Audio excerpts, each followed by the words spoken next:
Superior Court. Now sitting in Lawrence, then before the County of Essex, draw near, give your attendance, and you shall be heard. God save the Commonwealth of Massachusetts, this most honorable court. The court is now open. Please be seated. Good morning, Your Honor. May I call the case? Yes. This is March 23rd, 2026, Courtroom 2, Lawrence Superior Court. The Honorable Justice Jeff Karp presiding. Calling the criminal matter of Commonwealth v. Kelsey Fitzsimmons, 2025, 77 CR 311, scheduled today for jury waived trial. Could counsel please identify themselves for the record? Good morning, Your Honor. James Gubitosi on behalf of the Commonwealth. Good morning. Good morning, Your Honor. Maureen Moriarty, also for the Commonwealth. Good morning. Good morning, Your Honor. Martha Coakley for defendant Kelsey Fitzsimmons. Good morning. Good morning, Your Honor. Timothy Bradle for Kelsey Fitzsimmons, and with me is my paralegal Courtney Healy, which I thank you for allowing her to be at counsel table, Yes. and my client, Ms. Kelsey Fitzsimmons. Good morning, and good morning, Ms. Fitzsimmons. You may have a seat. Folks, before we formally start the trial, I just want to tell our media members and our audience a couple things. First, you probably all know that I issued an order early this morning about what is expected of our audience members and our media here in the courtroom. And I'd like to just emphasize 4 aspects of it. First, I've ordered that people attending the trial may not display any words or images on their clothing or elsewhere that advocate for or against either side. And the reason why I've done that is I'd like this courtroom to remain as neutral and impartial as possible. All right, so don't take offense at that, just cover up. Second, consistent with our rules of the Supreme Judicial Court, I'm allowing authorized members of the media to use a total of 3 cameras, 2 video cameras, so to speak, and a still camera. And my understanding is that the content will be shared among the media. Next, other than these 3 cameras, no one else is allowed to use a cell phone camera or any electronic device to photograph, record, or transmit any aspect of these proceedings while inside this courtroom, or while listening remotely via the court's live audio feed without prior court approval. And fourth, no one at all, including our members of the media, may photograph or video anyone or anything at any location inside this courthouse other than this courtroom pursuant to the rules. So, in other words, out in the hallway and other public areas of the courthouse, do not photograph anyone, videotape, etc., or any of the places. You should treat any orders or requests of our court officers as if they're coming from me or came from me. Everyone should, at this time, check their cell phones, make sure they're on silent mode, and finally, just remember, this is a courtroom. I'd like you folks to be as silent as possible, and I'd like you to do that even during recesses. There's business going on in this courthouse, so if you can please, at recess, try to keep your voices down. That would be terrific. All right, now, counsel, just wanted to go over a couple of procedural things, expectations, I guess. So with a few exceptions, I think I mentioned this at the last hearing, with a few exceptions other than a pre-charge, I'd like to treat this trial as I would a jury trial. So in other words, using the same process, which would include openings, closings, obviously, but also a charge conference before I deliberate. If you folks have pre-marked exhibits, I thank you for that. Anytime you do that, that's great. It speeds things up. I'd like to have an opportunity to quickly look at the exhibit before it's either displayed in open court or handed to the witness, just so I can familiarize myself. Don't assume I've seen anything because I haven't. Let's try to keep our sidebars to a minimum if we can. I'd like to have Ms. Fitzsimmons at each sidebar. would be great. And also, you should know that at the end of the trial, after I deliberate, I intend to announce a public verdict. I intend to explain my reasons for the verdict. I intend to have a transcript of my reasons generated and filed in our public record. All right? With that, any preliminary matters that you folks want to go over? No? I have some preliminary matters. Okay, oh, and you know what, and there's, one of them may be paper, there was a motion for review, and I don't know if I still have it, but paper 88 maybe? Yeah. Okay, so on the motion for review, I'm going to take no action for now. I want to hear the evidence. I want to see the evidence. The Commonwealth didn't request one. I don't know if the Commonwealth will be objecting, but let me just see as the evidence comes in and whether I think it's necessary. All right. That's exactly my suggestion. That's Okay. what I was going to say, Your Honor. So that's fine. Thank you. Okay. And what else, Mr. Brado? Yes, Your Honor. The sequestration order. Yes. It's my understanding that there's several folks in here that are on the witness list, and there's also something I took note of, which is that there's several close family members of witnesses in the room that will be under the temptation to speak with their loved ones about what's going on in here. So I would ask the court to issue a order in open court to those people. You don't need to single anyone out, of course, but I'd ask the court to specifically address the notion that you cannot be a conduit to a witness and deliver information to them, even though you're not on the witness list. You're here and you're advised that you may not do so. You can't be a conduit to a violation of the sequestration order. Commonwealth, any thoughts on that? No, I have no problem. Okay. All right. As I told you folks at a prior hearing, I typically do not issue formal sequestration orders, but why don't I do this, given that it's been raised by the defense.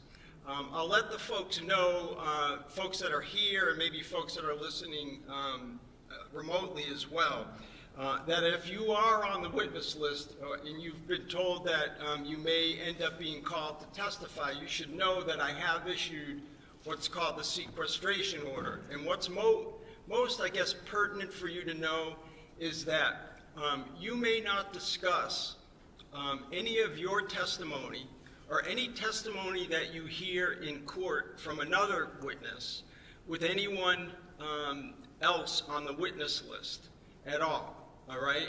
So get to know who's on the witness list, and you should know that you should not share that information. And I guess I can already see from Attorney Coakley that that wasn't perhaps broad enough because it didn't address one thing that Mr. Brado heard. So all persons watching and listening to this trial should not share the testimony that they hear or see with folks that are on the witness list, folks that may be expected to be called as witnesses. Is that sufficient, Mr. Brado? Thank you, Your Honor. All right, and that is an order that I've entered, okay? Please obey it. Anything else, Mr. Brado? Your Honor, there's one issue that I'd like to put on the record regarding important statements that we don't have. And I will say that we're not requesting a continuance for it because we need to get this trial done. However, we've been trying to get some statements from the North Andover Police Department. And they're this. There was an outside agency that was employed called CIC that was run by Attorney Daniel Bennett.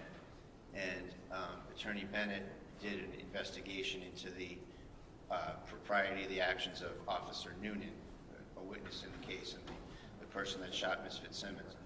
And we have a 80-something page report from them that has all sorts of excerpts of verbatim statements from several of the witnesses that are going to be called. And I did ask counsel for the Commonwealth to produce those statements of witnesses that were the product of the Bennett report, the Bennett investigation, the CIC investigation. And counsel, as he should have and did, asked the police department for those statements. The police department is apparently taking the position that they don't have custody of these statements that were retained by them and produced and paid for by them. And so they're telling the Commonwealth that they don't have them. I reached out to Mr. Bennett over the weekend, and he informed me that he would check with the police, and I haven't heard back from him just as of yet. So I wanted to just point up this issue on the record, Judge, that we don't have those statements. We are not asking for a continuance. We will forge ahead, but we want those statements. And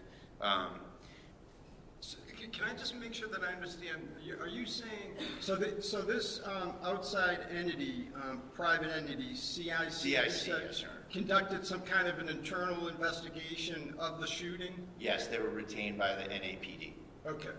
And you're saying that during CIC's investigation, first of all, CIC issued, you said, an 80-page report. Yes. You have that? I do, and it has excerpts from what's clearly a transcript or a recording of several witnesses' statements, Okay. which I don't have. All right, so that's the issue. You're saying Right. that folks that CIC interviewed, you don't have those statements.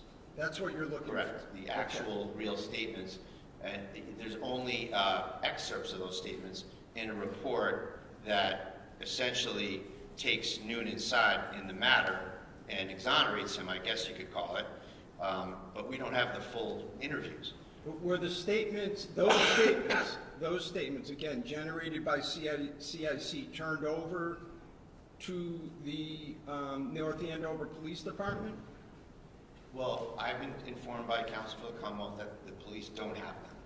Okay. And, you know, I don't think that's an adequate answer that he's getting from the police, because they bought the statements. They own the statements. Well, they have custody and control of the statements. So to pretend that they don't have access to them, I think is disingenuous.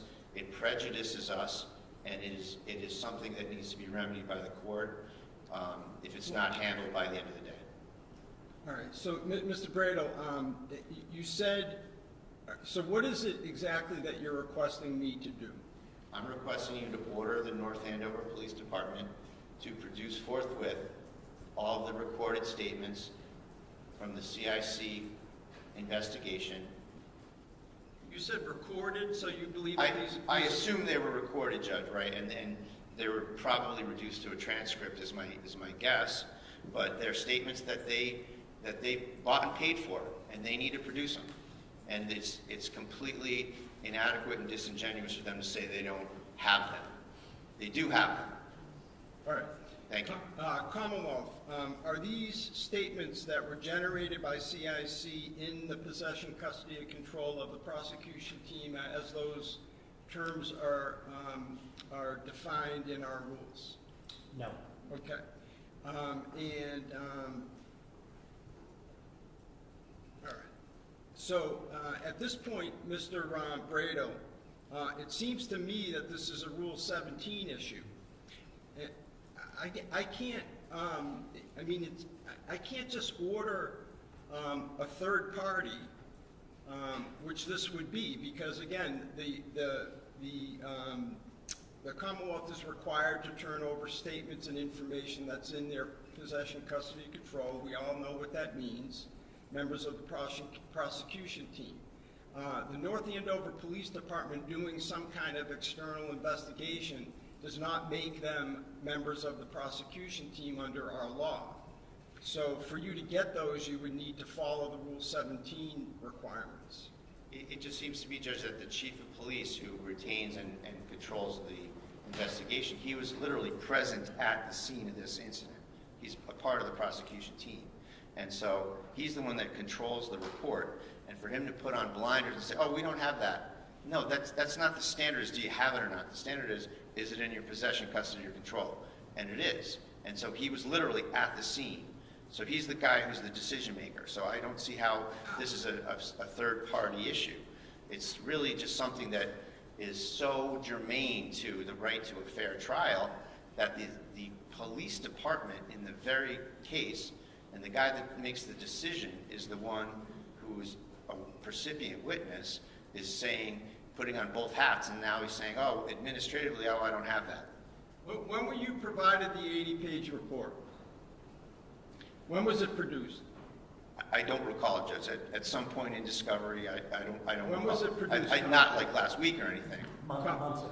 Months ago? Okay. Why are you waiting until 9 o'clock on the morning of trial to raise this? You folks were before me for the very purpose of me weighing in on Rule 17 motions, not a peep from you. Why now? Because I thought we were going to get it. I asked for it last week, and maybe even before that, and, you know, I got the answer that, oh, they don't have it, so. Commonwealth? It's an independent report. I called the chief at counsel's request and asked them what they got from Attorney Bennett. They said they got the report. I asked if they had any recording statements, transcripts, and the chief told me no. Okay. So what I would suggest at this point, Mr. Bradel, is you issue a summons under Rule 17. I mean, it really, at this point, I don't know. I think it's a trial. I'm sorry to talk over you. No, It's a just trial hold on one second. Let me just finish my thought. Maybe Rule 17 isn't the right vehicle. Maybe just a summons, a subpoena, which then the police department can, you know, report whether they, you know, if they don't have them, they could seek to quash or something. But because it seems to me that we're beyond Rule 17. Yes. So that's what I would suggest doing. I'd suggest getting that out ASAP. As I said, I'd like this trial, in a perfect world, the trial and the verdict to be done this week. We don't live in a perfect world, I'm aware of that, so if things come up, we'll do the best that we can. All right? Anything else, Mr. Bradel? That's all I have, Your Honor. Thank you very much. Okay. So, like any trial, we're going to start with opening statements. Can I send the defendant to the bar, Your Honor? Oh, I'm sorry, I missed that part. That's Yes, okay. of course. Calling the criminal matter of Commonwealth versus Kelsey Fitzsimmons, docket 2025, 77 CR 311. ADA Gubitosi on behalf of the Commonwealth. Does the Commonwealth move for trial? The Commonwealth moves for trial. Attorney Bradel on behalf of the defendant. Does the defendant answer ready for trial? Ready for trial, Mr. Clerk. Ms. Fitzsimmons, could you please stand? You are now set to the bar to be tried before the Honorable Justice Jeff Karp, Justice of the Lawrence Superior Court. Thank you, Your Honor. Thank you. Okay. We will now proceed with opening statements. The Commonwealth will go first because they have the burden. Thank you. Your Honor, may the witnesses be ordered to exit the room for the opening statements, please. Okay. Yes, I thought that the sequestration order was that part of the sequestration order was that witnesses wouldn't be in the present during courtroom proceedings. Is that not the case? Is that not what I ordered? That's what I asked for, and that's what you ordered, and that's what I expect, and I don't know why these people are sitting here. Okay. So, any objection? No? Okay. So, members of the audience, if you are on the witness list, if you have been told that you've been identified as a possible witness at this trial, you must leave the courtroom. And remember my order about what I called a sequestration order. Thank you very much. There may come a time where I need to make exceptions to that rule, counsel, and you'll let me know when those exceptions are needed. Thank you.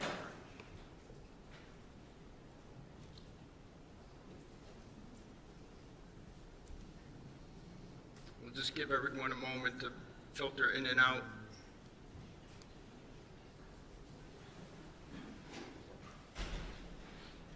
Thank you, Your Honor. Mr. Bradel, are you content? Do you want to take Yes. a look around? I believe More people came in, so. Yes, no, I know those folks, that's no problem. So I'll just say it again, folks that just came into the courtroom. If you've been told that you were on the witness list, you should not be in the courtroom during these proceedings. All right? Unless you're told otherwise. All right, thank you. With that, Commonwealth, I'll hear from you.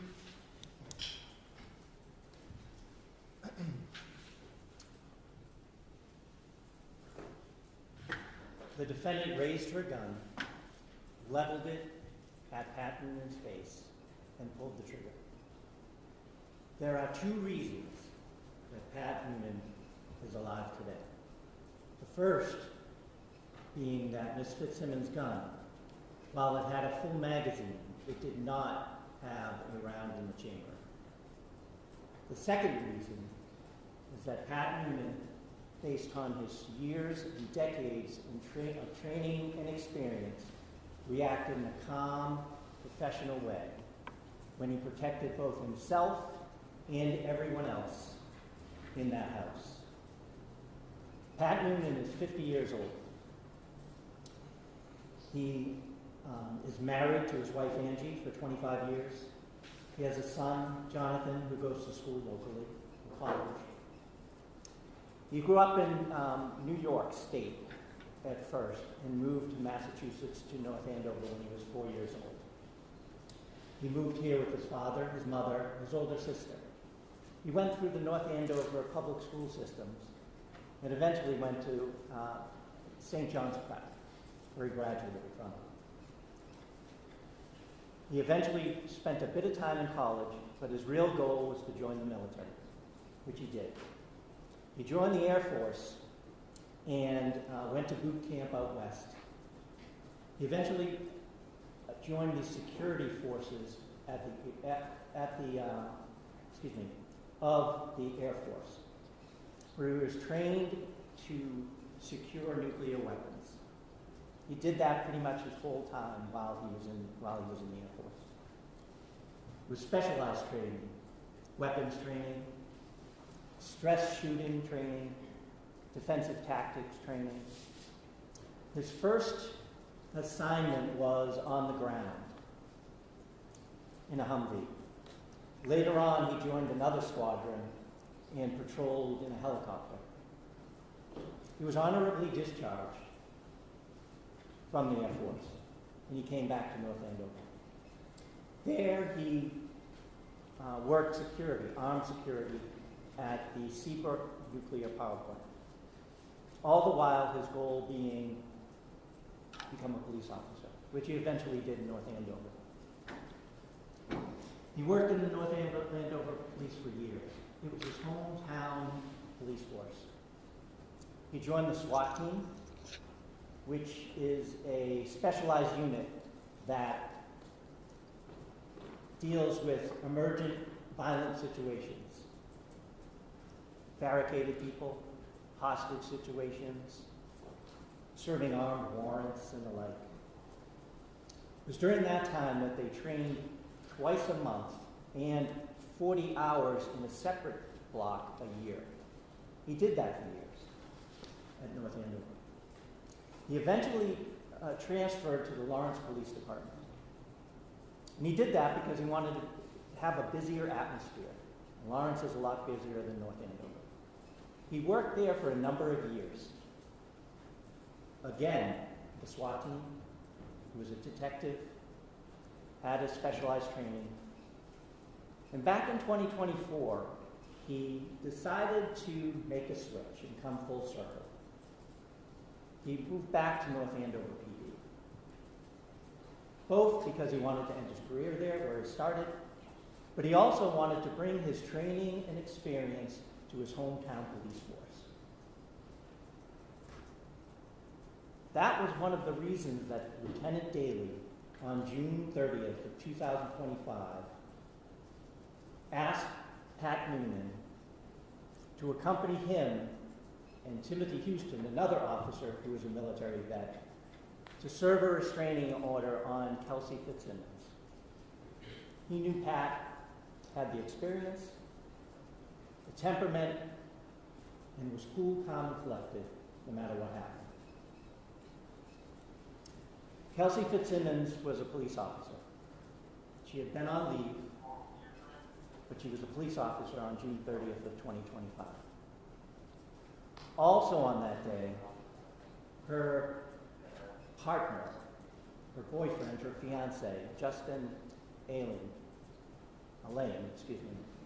Aylaian, was concerned for his safety, for his 4-month-old child's safety that he shared with the defendant, and for Ms. Fitzsimmons' safety, specifically after events happened that weekend. And so we went to court, and he applied for and was granted a restraining order. The restraining order granted him custody of his 4-month-old son, ordered the defendant not to have any contact and to stay away from him, and also that she would be relieved of her weapons. She was a police officer, and she had a service weapon and 2 other guns that she had legally. Lieutenant Daly was at the PD when Mr. Aylaian came in. The restraining order was faxed in the court, and Lieutenant Daly called Officer Houston, and they got in touch with Officer Newman to serve that restraining order. They had gone by the defendant's home, Officer Houston did, to see if she was there. Unusually, her car was not in her parking space. It wasn't at her home. Officer Houston, who had seen it there thousands of times as he had driven by, noticed that it was parked down the street at a school about 100 yards away or so. So they knew she was in the area. The 3 met at the school, decided on a plan, and went to the defendant's home. They met her at the door, and you'll see surveillance video from the home of that encounter as they come to the door. Ms. Fitzsimmons comes to the door holding her 4-month-old child. They go into the house. There's no surveillance system in the house other than in the basement. They explained to her what was happening, that there was a restraining order, that there's going to be a hearing on July 14th where she'd be able to tell her side of the story. And she tells the officers, I know how this all works. They ask her where her firearms are, and she lies to them, and she tells them they're in the basement. She's sitting down on a couch, the baby is next to her. She calls her mother, who will soon come over, and they tell her that Justin's coming also, because he's going to get custody of the baby. Officer Houston, who is also in the living room, sees a gun case on the sofa, and he opens it. Ms. Fitzsimmons lies to him again. I told you the guns are in the basement. The defendant's mother comes, takes custody of the child while they're waiting for Justin. The police have called Mr. Aylaian at the PD, so he's coming over with his sister, Courtney. The officers allow the defendant to walk around the house gathering baby stuff, equipment, clothing, and things like that, so the child will have what it needs when it's taken by Mr. Aylaian. They follow her around to make sure that she is safe, that they are safe, that everybody in the house is safe. They go upstairs, they come downstairs. They go upstairs again, and you'll see photos of this, Your Honor. It's a staircase. At the top of the staircase is a landing where there's shelving and some of her police gear. If you look to the left is the baby room. If you look to the right, it's the bedroom. There's no door on the bedroom.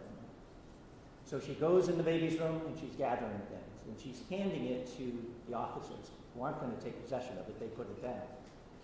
They're following the protocol. They're trying to keep everyone safe. At some point, she's in the bedroom, and Mr. Aylaian comes in the house, and she hears him.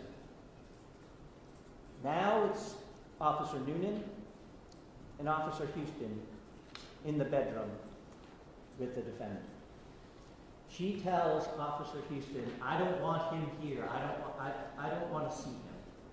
Don't let him near me. Because she's upset with Mr. Aylaian. Officer Houston goes downstairs to make sure that doesn't happen. Mr. Aylaian, who had left the house with some baby stuff, came back and asked the officers for permission just to go down to the basement. Because he wanted a suitcase and he wanted some of the other baby stuff because he was taking the baby home who lives in Stone, Massachusetts. So he did this. He was down in the basement. Lieutenant Daly is down on the first floor. Officer Houston is at the top of the stairs of the basement. And the defendant's mother is downstairs also. The baby is already gone because Courtney, Mr. Aylaian's sister, had come with them, taken the baby, and left the house. Officer Noonan is standing on the landing watching the defendant in the bedroom. She's on her knees. She's gathering things. He notices at some point that her demeanor changes. She gets upset. At that point, she lunges to her right, forward and to her right. And he can't see what she grabs, but she grabs a firearm. Turns out to be her service weapon. She comes back. She raises it. Before Officer Noonan can do anything, she pulls the trigger as it's leveled at his face, and it goes click. I'm sorry. It goes click, excuse me. It does not fire. Officer Noonan takes out his gun, is yelling at her at this point. Kelsey, don't do it. Drop it. Kelsey, don't do it. She is stepping backwards now. The gun hadn't fired, and so she was doing what the officers will describe to you as a tack rack. She has the gun in her hand. She bangs the magazine and attempts to rack it. She's unsuccessful the first time. Officer Noonan is still telling her, pleading with her, trying to de-escalate it. Kelsey, don't do it. She does it again, racks around. As she's picking up the gun, raising the gun, Officer Noonan fires. He fires twice. She is now moving. He misses and then strikes her. She immediately goes down. Lieutenant Daly runs up. Officer Houston runs up. And they treat her. They call for an ambulance in the fire department, and she's eventually taken to the hospital. The gun that she used on Officer Noonan was underneath her.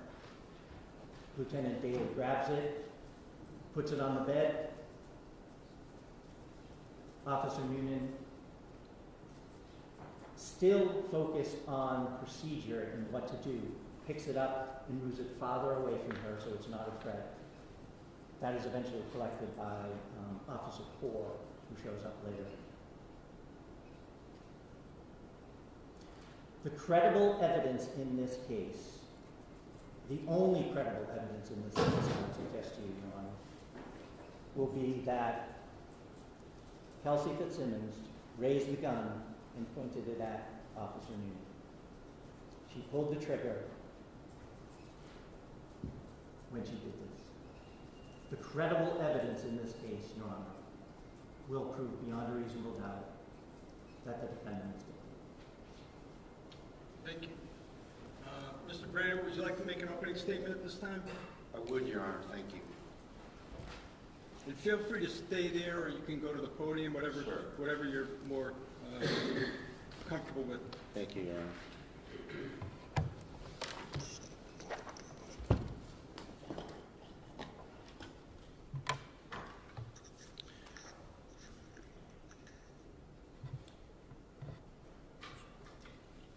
May it please the court. Yes, please. Counsel, ladies and gentlemen. Kelsey, no. Kelsey, no. You don't say that when you're staring at the muzzle of a gun pointed at you. You say that to a person who has a gun to their head. And you don't shoot someone in the chest when they are seeking clearly to only harm themselves. And when you do that, you quickly realize, Your Honor, that you need to adjust the narrative to save yourself. That's what this case is about, Your Honor. On June 30th, 2025, Ms. Fitzsimmons' entire world imploded, was destroyed when her fiancé, Justin Aylaian, obtained a restraining order behind her back with unchallenged, untested allegations at the Essex Probate Court. And he took away, at 4:30 in the afternoon, took away custody of her 4-month-old Caden in an ex parte fashion. The North Andover police had to serve that order. And in the late afternoon of the 30th, 3 male officers, Lieutenant Daly, Officers Noonan and Houston, they went to go serve the order. Their job was to take away the baby from Kelsey, a new mother with a 4-month-old named Caden, take her firearms, and give the baby to Mr. Aylaian.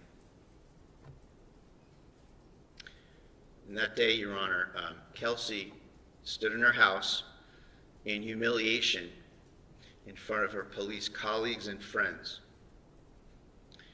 And she immediately processed all of the implications of this order, Your Honor.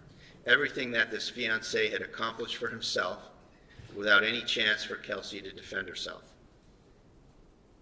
He took away her baby. He likely cost her her career.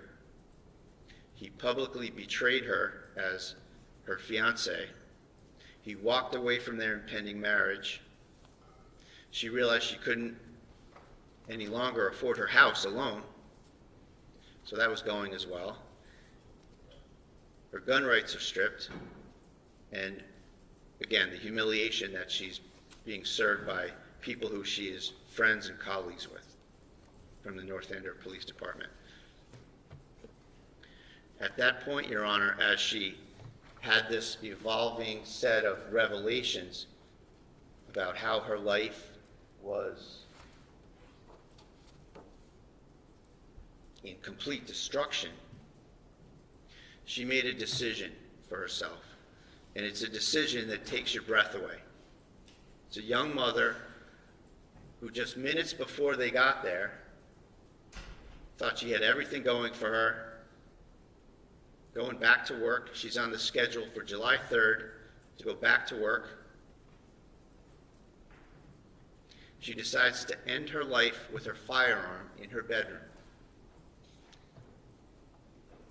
She knows her firearm is in her bedroom, and she tells the police something else. She tells them the guns are in the basement because she doesn't want to involve them. The idea of harming them, the evidence will show, is ludicrous. The evidence will show that she's trying to get them away from her, Your Honor. She tells them the guns are completely in another location in the home. She's told that she needs to pack a bag for the person that's taking her baby away. So she has to walk around the house, pack a bag for Caden. She has it in her mind, the evidence will show, that she doesn't want them around for this event, this horrible thing she's going to do. She goes upstairs to pack the bag, Your Honor. Officers Houston and Noonan accompany her upstairs. She keeps, several times, she gives them items to have them go back downstairs with. She hands them baby seats and clothes and books and thereabouts and says, take these downstairs, please. you'll see that evidence, and as a fact finder, you will see that that's evidence of her state of mind, that she has no desire to harm any of her colleagues and friends. She's got no motive, she's got no reason to, and her actions are completely inconsistent with that. She's trying to get rid of them so she can have a minute in her room, not to do things that every young mother might want to do, but to get her gun and kill herself because her life's over in her mind. So at that point, Your Honor, apparently what was later learned to be her mom comes in the house, and she's understandably upset. She's saying, how can you take away a baby from their mother? That's when Houston goes downstairs. So part one is accomplished, that Houston is downstairs. Houston's a friend. Houston was invited to her wedding. He goes downstairs. Noonan is still upstairs on the landing. You'll see from all the visual evidence, Judge, it's a stairway that goes up the small landing. Kelsey's bedroom's on the right, the baby's room's on the left. It's a pretty simple layout. Noonan stays up there. At this point, Kelsey makes it from the baby's room where she got some stuff across the landing to her bedroom, and she's in her bedroom when I don't want to say disturbance, but when Mrs. Page, her mom, gets here. What we later learn is that she gets here. And Houston goes downstairs. Noonan, in a moment after Houston went downstairs, Noonan starts to go downstairs, and that was Kelsey's moment. Why? Because she wanted to do this herself, and she didn't want to involve Noonan. I told you about Houston. Noonan, she had been on extremely difficult calls with.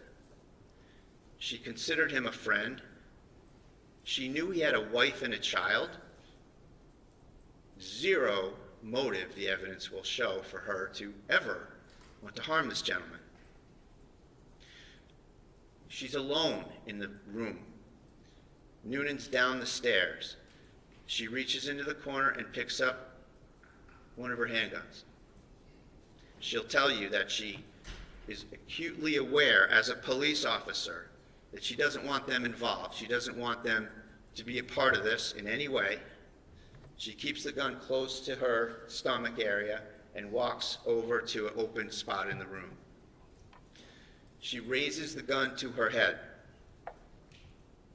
Noonan is not even back in the room yet, Your Honor. So I don't want you as the fact finder to be looking for evidence that, well, maybe she swung it in his direction when he was coming in. Maybe she was pointing it at him at some quick transient time. That's not the case at all, Your Honor. That will not be the evidence. The evidence will be that Ms. Fitzsimmons had the gun to her temple, and then Noonan walks in, and he sees someone who is exhibiting only harm to herself and to no other. And we've discussed this pre-trial, and there'll be some evidence and discussion and cross-examination, Your Honor, about the Code of Mass Regulations that we discussed as it relates to, or doesn't relate to, Noonan's state of mind, Your Honor, that he's, as a firearms instructor and a SWAT team member and a former Lawrence police officer as well as North Andover, he knew or should have known that he was in trouble, that he was in violation of that CMR, the Code of Mass Regulation that I just mentioned. And he knows he has to adjust the narrative, Your Honor.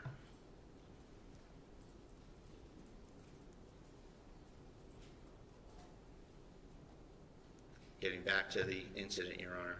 Kelsey has the gun to her head. She's trying to steel herself. Noonan comes around the corner and sees it, and the evidence will show that he is not some super cool James Bond type law enforcement officer, that he has a look of panic on his face, and that he's flustered. And certainly no one's faulting him for that. But that's what he looked like, and that's what the evidence will show. And that's when the words, Kelsey, no, are uttered. No law enforcement officer, Judge, the evidence will show, in his right mind would bargain with someone who has their hand on the trigger and the muzzle in your face. The evidence here, Judge, will show that he was trying to tell her not to kill herself. The evidence will show that Kelsey never pointed a gun at him and that this was a mistake. It was a brain freeze. It was a mechanical thing. It was someone seeing a gun and shooting. How do we know this even more so? Besides the lack of motive and the utterances that he made. We know because of the location of the firearm, Your Honor. The firearm, when Kelsey was shot in the chest and went flying backwards and landed on her back, and Daly will tell you that she's on her back. The gun was under her leg. If Ms. Fitzsimmons is pointing the gun at Noonan, and falls backwards, how does that gun swing around to get under her leg if she's pointing it the way Noonan says? The evidence will show that's not consistent with the laws of physics. It is, however, consistent with somebody holding the gun to their temple, so it's already to the side of your body, if not behind you when you go flying. So the location of the firearm, the evidence will show, is also consistent with what Kelsey says happened. Finally, in terms of the panic, the flustered look on his face, Ms. Fitzsimmons was only anywhere from 3 feet to then maybe 7 feet away from him in this entire incident. And that might be where the view comes in, Your Honor, the room. And he missed her in the first shot. He's a firearms instructor. He's a SWAT guy. 25 years, he misses someone from 3 to 7 feet away. Hits the air conditioner. That's panic, Your Honor. That's not cool, calculated action. That's panic.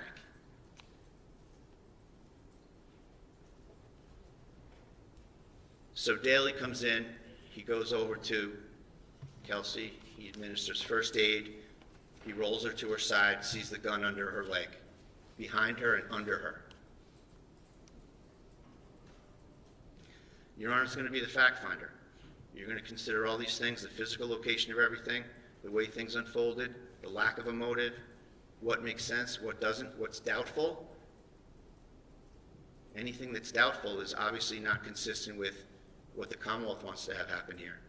It's consistent with maintaining her presumption of innocence. Only 2 people were in that room. There were no body cameras. The police never interviewed Kelsey Fitzsimmons. They circled the wagons immediately, right at the scene. You'll see everybody treating Noonan like he's the victim. They circled the wagons immediately around Noonan. And everybody wants to defend Noonan in this situation, and no one even took a minute to think about whether Kelsey may have a different take on things, may have something different to say. Why? Why did they ignore Kelsey and circle around Noonan? Probably millions of reasons for the town. Millions of reasons. Ms. Fitzsimmons will tell you, Judge, she served orders herself. She served restraining orders. She's a delivery person. No one's going to be going after a police officer, no less someone that she knows, cares for, and has made repeated actions to get them out of the room. She will tell you, with some indignation, I suspect, that she would never point a firearm at a fellow law enforcement officer. So for all these reasons, Judge, as the fact finder, I request, I ask you and I trust you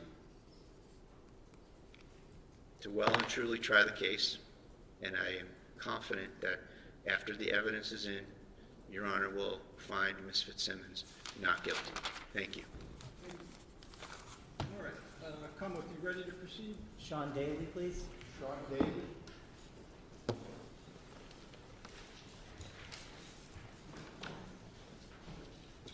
Ron David.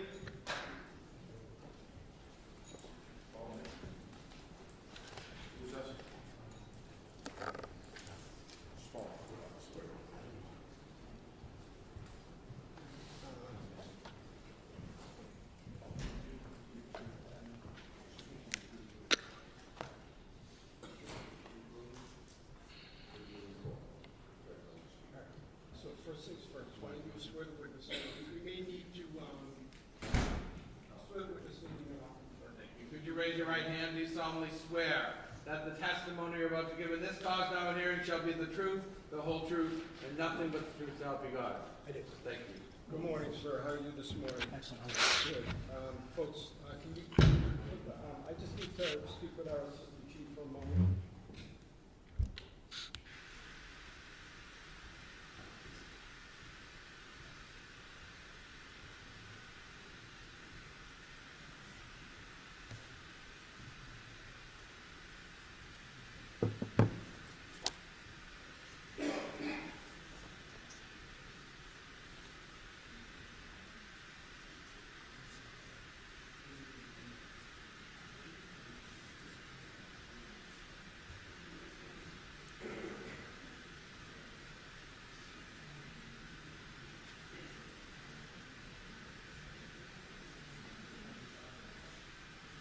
Of anything, because we're all making our way through this trial and trying to figure out the rules of the trial. My understanding is that these proceedings are being so-called live streamed, and obviously, or maybe not obvious, we also have a public phone line open that's court sanctioned that is broadcasting the audio of the trial.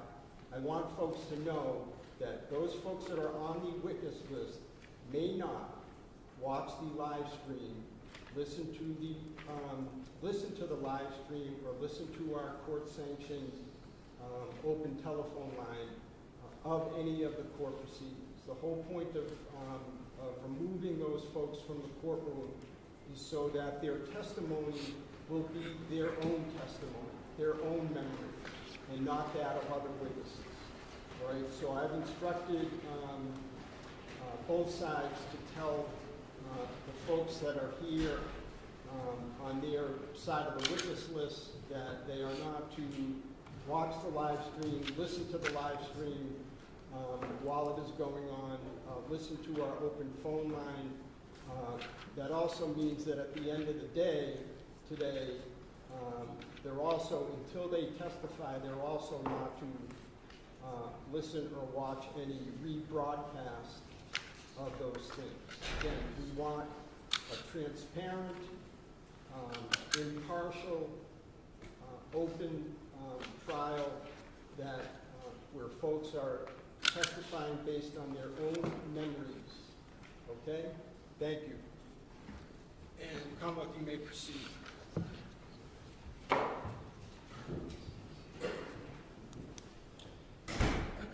Sir, in a loud, clear voice, can you please introduce yourself? Spell your first name and your last name. My name's Sean Daly, S-E-A-N-D-A-L-E-Y. And sir, what do you do for a living? I'm a lieutenant with the North Andover Police Department. How long have you been North Andover Police Department? 20 years. Officer? 20 years? Yeah. Can you tell us, bring us from the beginning of your career to present day? And you started as a patrolman? Yes, I started in 2003. I attended the police academy in 2003 with Boston College. I worked there till 2007. I was hired as a reserve in North Andover in 2005, so I was doing both jobs at that point in time. And then I left BC when I got the full-time job in North Andover. Okay, can you take us to your career path at North Andover? Yep, I was on patrol for maybe 6 months, and then I went into I filled in as the SRO at the school for about a year and a half. Then I was in detectives for about 9 years, 7.5 or so, I was assigned to a drug task force with the Drug Enforcement Administration. I got promoted to sergeant in 2016 and then lieutenant 2 years ago. So what is your role as a lieutenant now? I oversee the early night shift, the 4 to 12 shift. 4 to 12 shift, okay. Now I'm going to turn your attention to June 30th of last year. Were you working on that day? I was. Okay. And at some point after your shift started, did you find yourself in the lobby? Yes. Okay. And did you meet anybody there? Yes. Okay. Can you tell us about that? Justin Aylaian and his sister came into the station, into the lobby. He had a copy of his restraining order. Okay. And did you know who he was in connection to the North Andover Police Department? Yes. Who was that? He's a firefighter in town. He was also Kelsey Fitzsimmons' fiance at the time. Okay. Kelsey Fitzsimmons, do you see her in the courtroom today? I do. Can you just point to her and describe something she's wearing, please? She's wearing a pink jacket. May the record reflect he has identified the defendant? Okay. And so what was her role as as far as the town goes? She was a police officer with North Andover. Do you know when she started? In 2024. Not exactly sure when, but yes. And what was her role when she started in the police department? She was a patrol officer. Was she a patrol officer back in June of 2025? Yes. Okay. Now, do you know if on June 30th of 2025 she was issued a service weapon?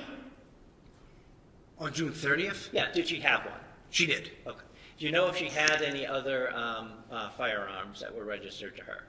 Yeah, I believe so, yes. Okay. According to the CJIS printout when we ran her prior to going over to serving it, I believe there were 2 other firearms that showed up. Okay, can you tell us a little bit about the basic procedure of what a restraining order is and what you do as a police officer when you get a copy to serve? A 219A order it's a court order issued by a judge. If somebody's in imminent fear of harm, their safety, or there's been a pattern of abuse or whatever, they would go in front of a judge. They write out an affidavit describing what has taken place, where they would potentially be granted an order, and they go in front of a judge, and I believe there's questions asked. I've never actually been in the courtroom when they go to get it, but that's my belief. And a judge either grants it or denies it. So on June 30th of 2025, a judge ordered a restraining order to be served on Ms. Fitzsimmons, correct? Yes. Did you know, how did you guys get it? How did the PD get it? Do you remember? It comes through our email to the OIC@NAPD.us. I'm sorry, I didn't hear that. Comes through? Our email system through the courts. The court sends it to, I believe every police department's like that now. Okay. You use some letters through the. OIC@NAPD.us. Short for officer in charge. Officer in charge? Yep. Okay. Thank you. And all the supervisors get it. Okay. So you got it? Yes. Okay. Did you know that Ms. Fitzsimmons had a small child? Yes. Were you able to review the contents of the restraining order itself? Not the affidavit, but what the court ordered? Yes. Okay, so what was the court ordering? She was to have no contact with Justin Aylaian or the child. She couldn't go within 100 yards of the residence in another town, I believe where his parents live. She had to surrender her firearms license to carry. Could have no contact with him. As a result of getting that order, were you yourself going to serve it? Yes. Were you going to bring anybody else? Yes. Okay, did you make a decision as to who to bring? Yes. Why? Based on their experiences, the way they've performed in the past, they're both calm, cool, and collected. And they've demonstrated that throughout their careers. Okay, and who are we talking about? Patrick Noonan and Timothy Houston. What did you do to get in contact with them?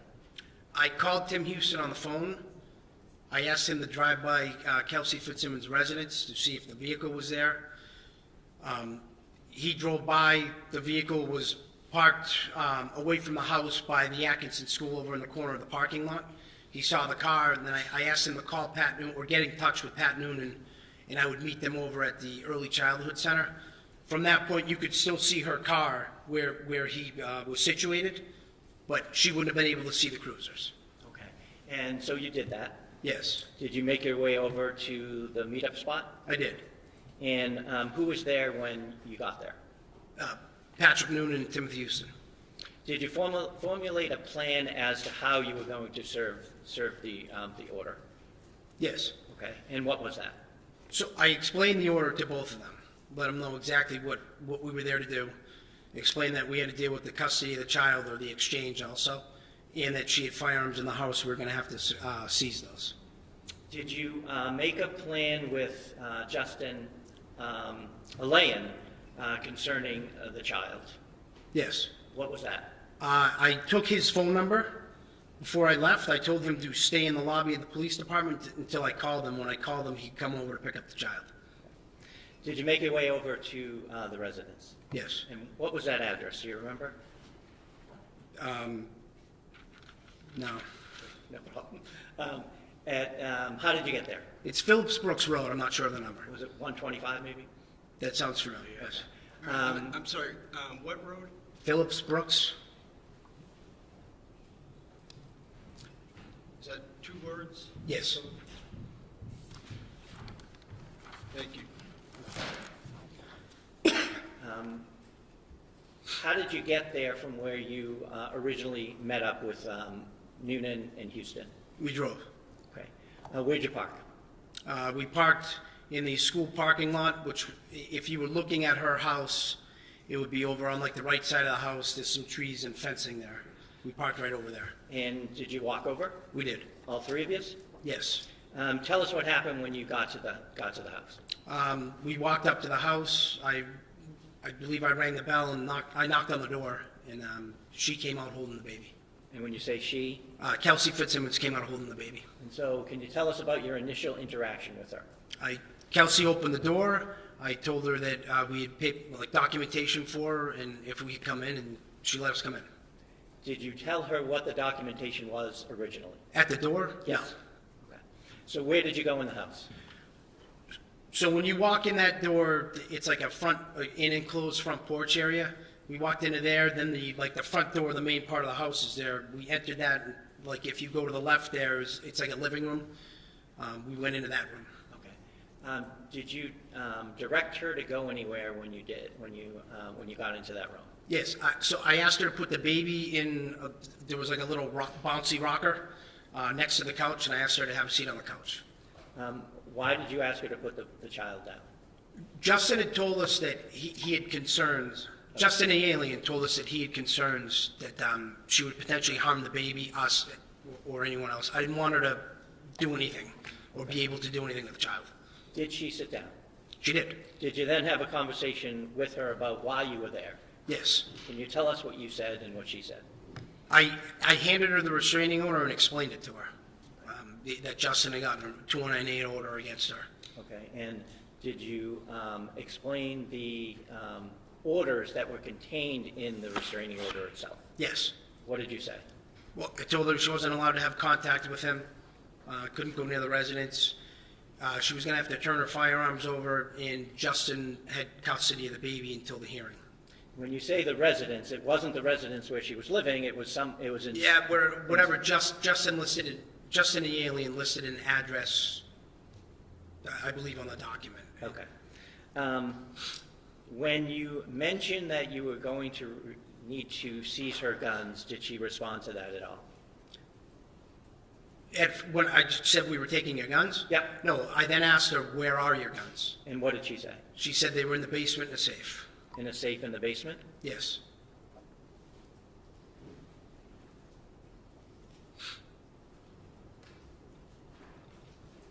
Did you say anything about a return court date that she would be able to attend? Yeah, the hearing? Yeah. Yes. What did you say? Whatever the date was on I believe it was like 12 or so days later. Okay. Did she respond to that at all when you said that? No. Do you know, as part of being a lieutenant at the North Andover Police Department and being a superior officer to Ms. Fitzsimmons, has she had occasion, if you know, to serve restraining orders herself in the past? Yes. She has? Yes. Well, what happened after you explained it to her and she told you her guns were in the basement? Well, then I explained that I was going to contact Justin to come over to pick up the baby. Okay. Did she say anything, if you remember, in response to that? To what? I'm sorry, repeat it? Sure. You had told her that Justin was coming to the house to get the baby, correct? Yes. Did she say anything in response to that? No, she didn't have she said like she was agreeable to it. Okay. Did she use her phone at all? She called her mother on her cell phone. What happened next? Sorry to interrupt, Nora, excuse me, just, Ms. Fitzsimmons is the defendant here, and she cannot see the witness. Oh. Can she kind of move over here, Judge? Yeah, absolutely, yeah. I want her to be able to see. Yeah, of course, no, absolutely. You can move,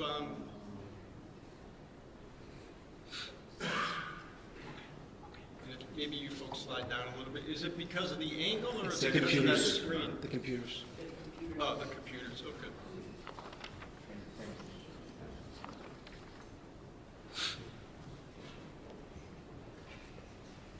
So Ms. Fitzsimmons, it's important that you and all counsel are able to see everything, okay?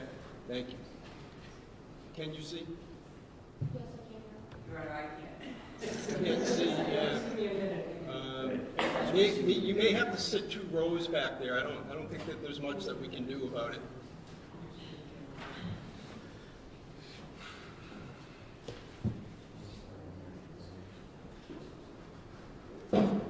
Maybe you can move the table up or something.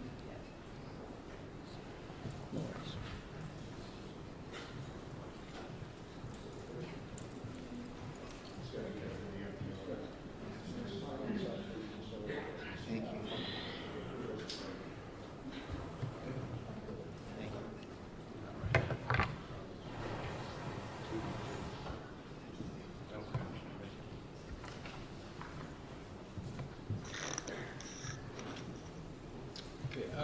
Counsel, you all set? Everyone set in the back row? Okay. Hold on one second. Ms. Moriarty, can you see? Yes, thank you. Okay. All right. Thank you. So what happened next? She called her mother. She called her mother. Okay. Yep. Did she ask if she could gather anything for the baby? Yes. Okay. And so tell us about that. She asked if she could get some items for the baby. So the baby started getting fussy in like the bouncy chair. Officer Newton ended up holding the baby for a little bit, and Tim Houston and I went around with Ms. Fitzsimmons into the kitchen first. She opened some drawers. There were some like jars and formula bottles, whatnot, that she was grabbing and putting in a bag. And then we came around. She went upstairs to the bedroom where the shooting occurred. I was with her. She walked in, looked around, we walked back out, went back down the stairs, and then she went into the room. If you're looking at the house, it'd be the room on the right. It had like storage shelves along the wall. There were some diapers and other things like that she grabbed. Okay. Why did you escort her around? Because it's serving an order like that, you don't let anyone, I mean, we control the house, we control movements. Okay. So you wouldn't let her be in a room by herself? No. Or out of your sight? Correct. Okay. What were you looking for as she was walking around the house? Any potential weapons. Okay. So now she's back downstairs in the room to the right if you come in the door, correct? Yep. And she's gathering belongings. What happens after that? She started getting a little bit emotional for a second, saying she was going to lose her job, etc. And I told her, you just relax, take a deep breath. You got to let the process play out. Maybe cooler heads prevail. And she actually kind of settled down a little bit. So what happened after you had that conversation? I called Justin to come to the house, and her mother showed up. right around that point. Who had the baby when her mother showed up? Do you remember? Officer Houston had the baby when her mother showed up. Was there a handoff at that point? When her mother showed up? Yep. Yeah, the mother took the baby from Officer Houston. Okay. So what happened next? Her and her mother were in the family room. She showed her mother the 209A order. And the statement was made again that we were taking her baby. And I told her, we're not taking your baby, Justin is. And she ended up going back upstairs with Officer Noonan and Officer Houston. Okay, and you stayed downstairs? I did. Okay. At some point, did Mr. Aylaian arrive? Yes. Okay, can you tell us about that? So Mr. Aylaian arrived with his sister. They came in the house. Kelsey was upstairs in the bedroom with Officer Noonan and Officer Houston. I had the sister take the baby out to the vehicle, and Justin grabbed some things and went out. He came back into like the porch area, the enclosed porch area, asked if he could go grab his suitcase and some items, and there was also, he had asked also, because she had his wallet and some other items from the weekend, he had asked if he could get those too, and Kelsey had agreed to give those back to him, Okay. or give them to him. So he had left the house, the sister, excuse me, do you know her name to be Courtney Aylaian? Yes, Aylaian, excuse me. And she took the baby outside. yes. Justin went out initially, but then came back and asked permission to come back in the house? He went out carrying some items, and then he came back up and asked if he could retrieve some things, Okay. including a suitcase in the basement. Okay, and did he go down the basement? He did. Okay. After he went down in the basement, who was upstairs? Both Officer Houston, Officer Noonan, and Kelsey Fitzsimmons. Okay. At some point, did Officer Houston come down? He did. And where did he go? Do you remember? Officer Houston came down the stairs and told me that Ms. Fitzsimmons didn't want Justin in the house, so I told him to go around to the basement to basically hold him there, because we didn't want them interacting. So Officer Houston was going to hold Justin the alien at the door over there, which is around the backside off the kitchen. And Okay, and Officer Noonan is still upstairs overseeing the defendant? yes, What happened next? maybe a minute later, I'm down in the family room with Kelsey's mother and the child. They're over by the couch. She's holding the baby. I'm standing right basically on the wall of where if you pivot around the stairs would be to go upstairs, and the front door opens kind of funny. So I was just standing there waiting, and then I heard Officer Noonan. Was the baby still in the house, or did the I'm sorry, the baby was gone at that point. The baby Yes. was gone at that point. Okay, so how close are you So to... Kelsey's mother's still downstairs in the living room or family room with me. She's over by the couch, and I was standing by the wall.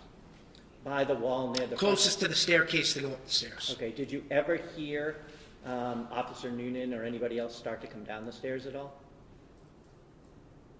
After Officer Houston came down? Yes. No. What happened next? What happened, I heard Officer Noonan call out in like a loud authoritative voice, "Kelsey, don't do it, Kelsey." Okay, and what happened after that? Hold on one sec, catch up, please.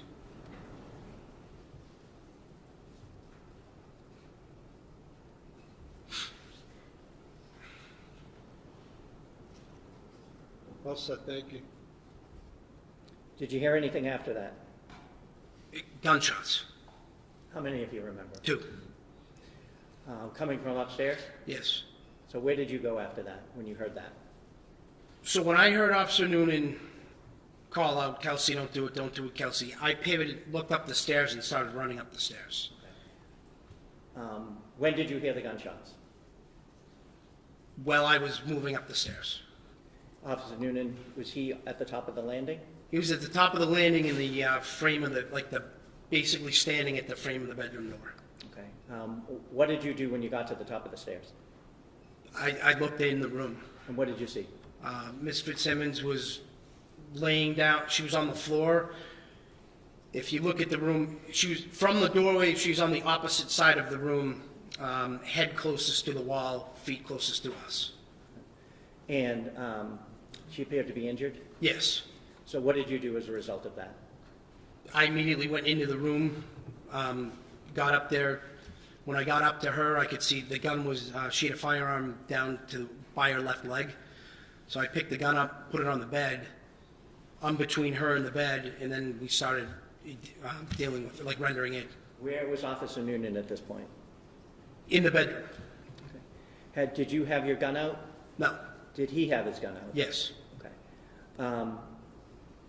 Do you know what happened to the gun on the bed? The gun on the bed, at some point when I was trying to wrap gauze around her, Officer Noonan picked it up and I believe he handed it to Officer Core. Okay. Sorry, Officer who? Noonan handed it to Officer Core, C-O-R-R. Did you, can you describe the injuries that you saw? Yeah, so she had a gunshot wound to her chest, or lower, between the abdomen and the chest, like right below like the breastplate. And when I rolled her over to her side, I could see in the back it would appear to be an exit wound. Were the other first responders called? Yes. Who called them, do you remember? I got on the radio basically pretty fast saying that we had shots fired, female down, and we need medics or something to that effect. And I believe other people also were on the air. Was the defendant saying anything when you got in the room? When I got into the room originally, when she's on the ground? Yes. Yeah, she kept saying, "I'm sorry and I want to die."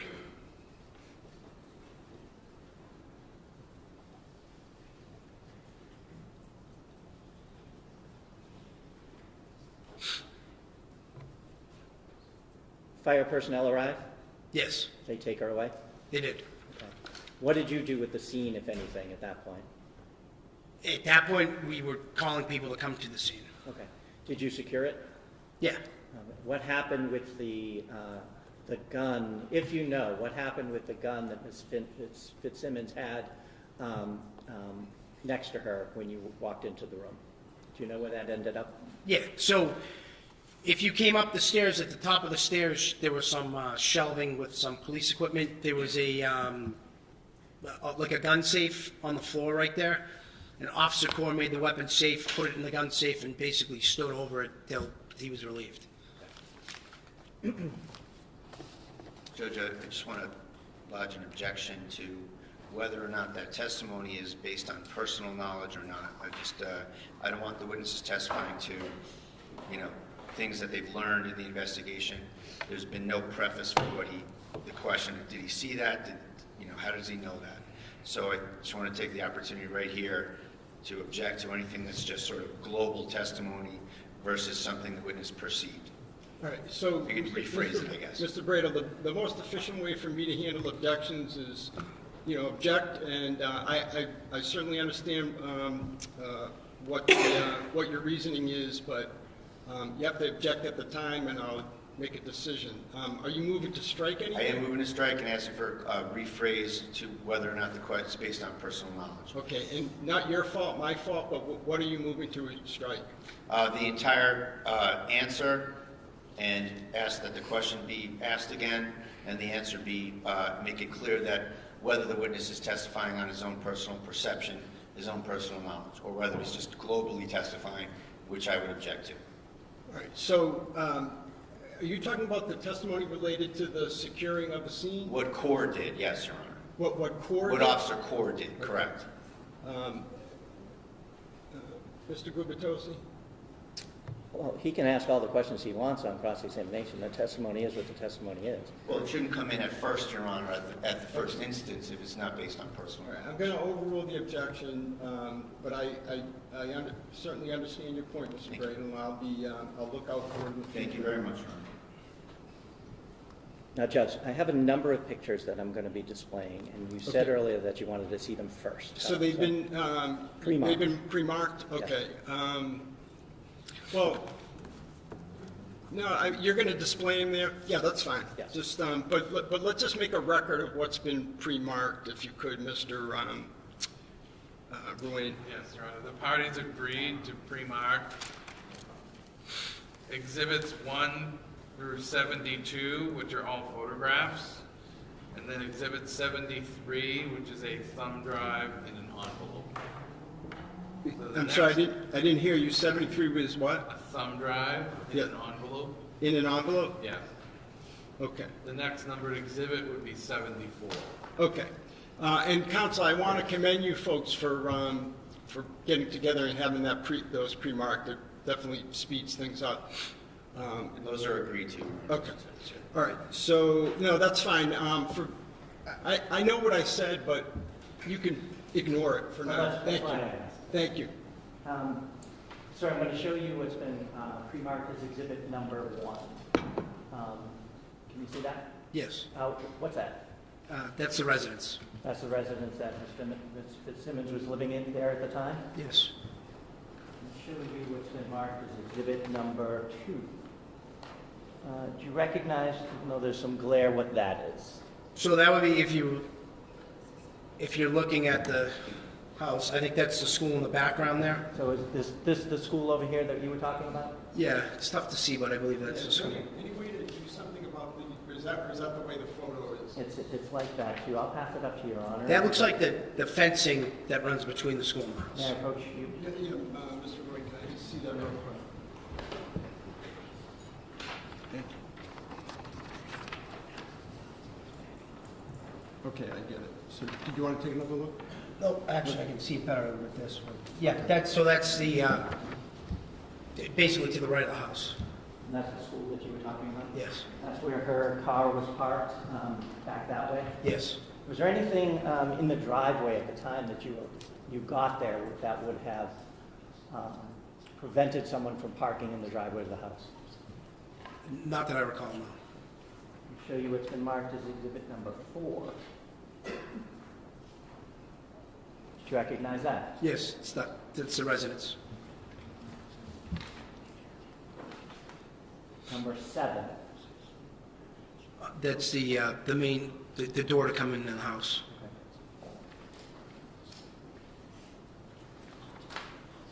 Number 8. That's the Same. stairs going up? Yeah, stairs on the, yeah. I'm sorry, can I see Exhibit 8? There was some glare, and it's just difficult. Thank you, Mr. Roy.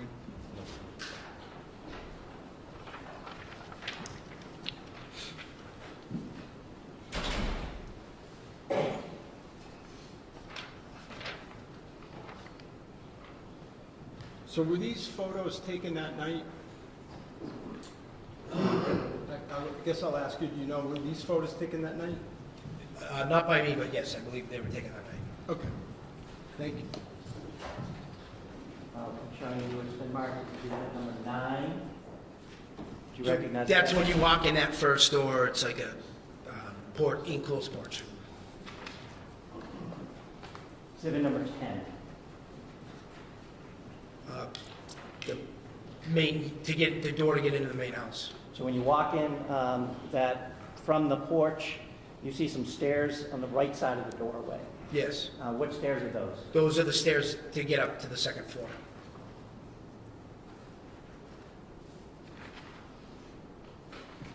I'll show you exhibit number 13. You recognize what that is? Yes, that's the living room. So as you walk in the front door that we were just looking at, to the left? Yes. Okay. Do you see where Ms. Fitzsimmons was sitting when you asked her to take a seat when you first got in there? Yeah, so where that blanket, the red and black checkered blanket is on the couch, she was just to the left of it. So right here? Let me just excuse for one moment. Can you folks in the back row see the photos? Yes, Your Honor. I'm okay with where it's at. If I could just inquire. Sure. We can see it, Judge. Thank you. Okay, I just want to make sure, thank you. Yeah, go ahead. I'm going to show you what's been marked as exhibit number 14. Do you recognize what that is? Same room. Just a different angle? Yep.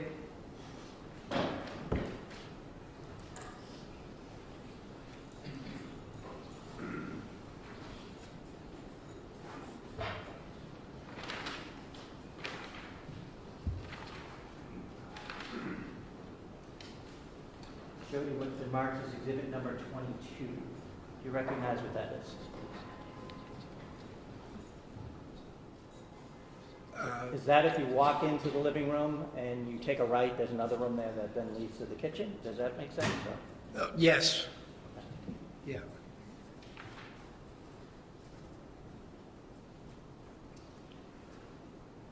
Is that room that we were just looking in? Correct, same. I'm sorry, what number was that you I'm just? sorry, that's 23. Thank you.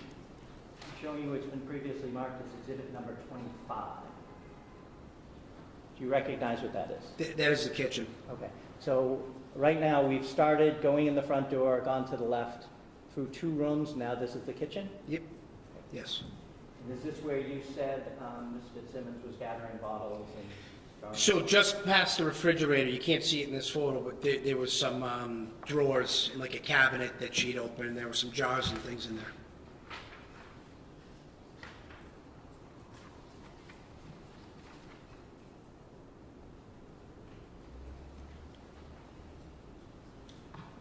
Do you recognize what that is? Yes, that same room, that's the cabinet where she retrieved some jars and maybe And formula. that's exhibit number 30. So that, when you say the same room, you mean the As kitchen? the kitchen, yeah, part of the kitchen, just different angle. I'm going to display, maybe to clarify, number 29. That's as you walk into the kitchen, and to the in the photo, to the left of the photo is that the drawers that we were just talking about? Next to the refrigerator, yes, yes.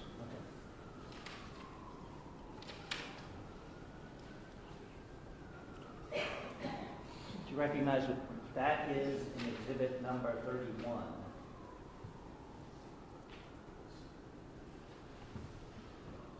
No, Would that be the stairs down, going down to the basement? potentially, yeah, Okay, well, I'll get that. sorry. And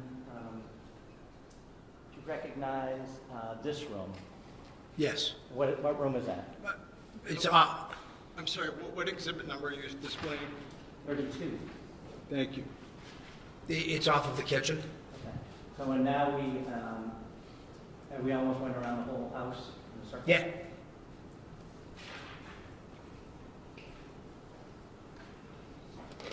Now I'm showing you what the mark is exhibit number 33. You recognize what that is? Yes. Okay, what is that? That'd be a photo from the bottom of the staircase looking into the room where we were at first. Okay, so the picture taker would have just walked through exhibit number 32, that last room, and came full circle? Yes.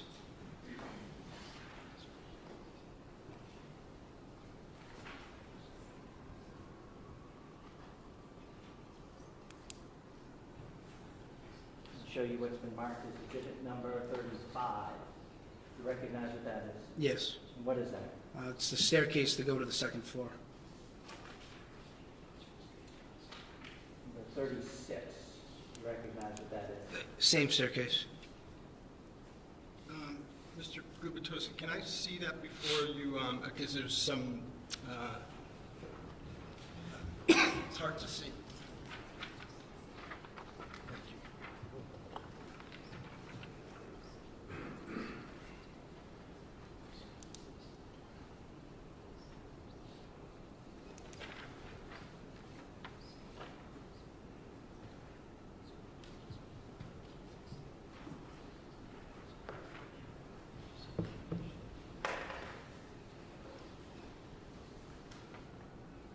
Exhibit 37. Can you describe what we're seeing there? That's if you were at the top of the stairs, looking straight on.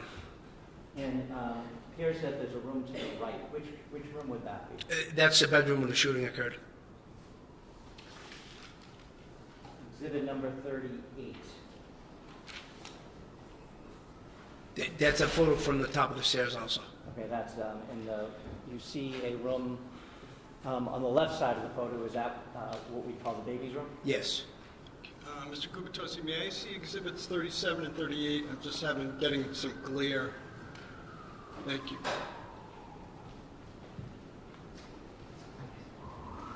Thank you.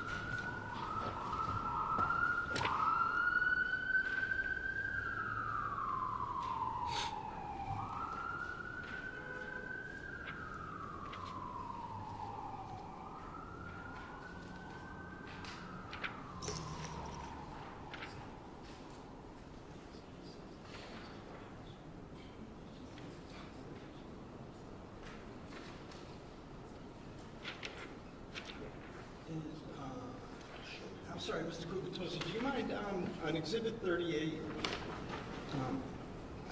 I had trouble picking up what that was. Sure. Could you just ask him again? So I'm going to show you exhibit number 38. Can you describe what we're seeing here? That's if you were at the top of the staircase, I guess you'd call it a hallway in between the two bedrooms. Thank you.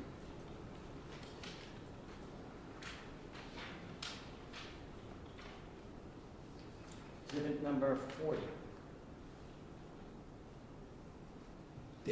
That's the baby's room.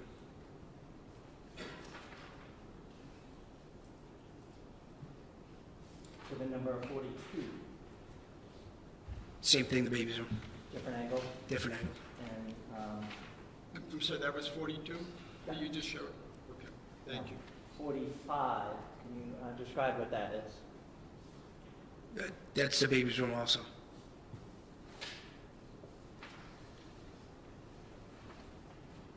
Exhibit number 46. You recognize what that is? Is that the baby's room looking out the door towards the landing? Yes.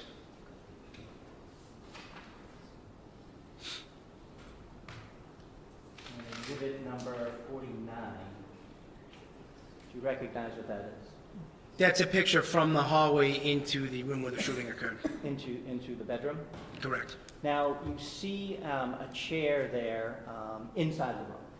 Do you remember, was that chair placed in that position when you first saw it, or was that moved at all by fire personnel, if you remember? I don't recall. Silly question, but I'm having trouble seeing the glare. Is that police tape?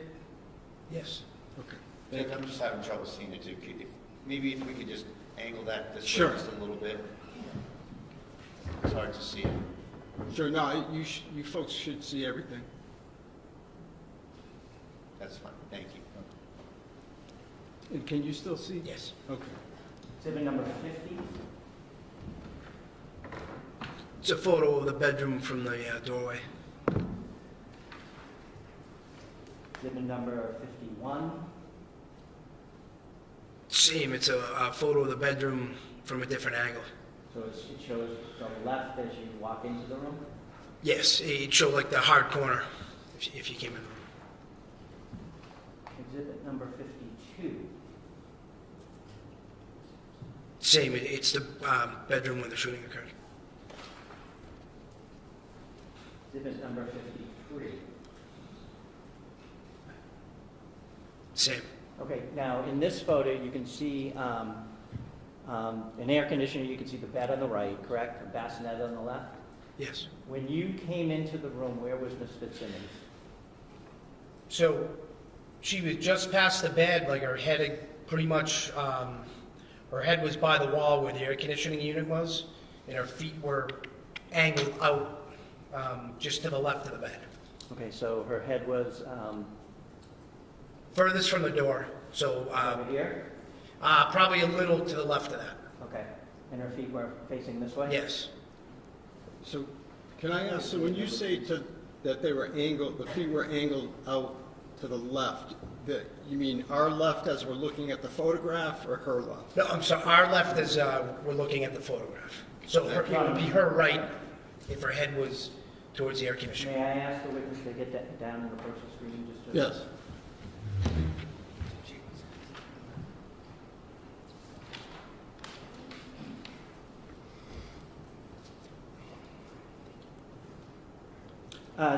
Could you just describe the positioning of Ms. Fitzsimmons when you first walked into the room? Yep, she's basically here. Like if my hand was her body and it was kind of laid like this, her head was right over in here, and her feet were over here. And where was the gun?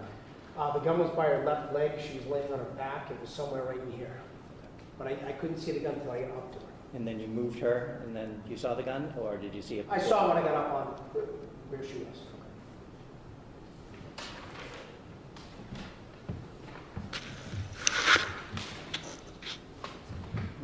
Show you what's been marked as exhibit number 55.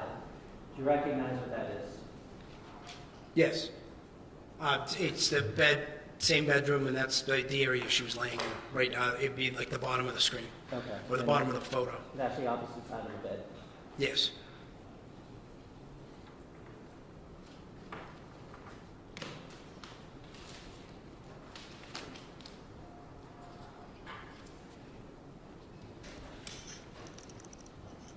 Now, when you went up there and you were tending to Ms. Fitzsimmons and after, did Officer Noonan say anything? Well, we were, well, she was still there? No. Did he say anything Well, else? actually, yeah. I mean, we were both telling her to, like, just breathe, calm down and breathe. Okay. Did he say anything after she was taken away? Yes. What did he say? When we were basically in the hallway towards the baby's room when they'd taken Kelsey down the stairs, and I heard him say that she had pointed a gun at him. Objection, motion to strike. Sustained. What was his demeanor at that point? Officer Noonan's? Yes. I think he was sort of in shock a bit, like everybody. I mean, I think we were all clearly taken by surprise by what happened. And how long after you, after the shots were fired, did you have a conversation, without saying what it was, with Officer Noonan about what happened?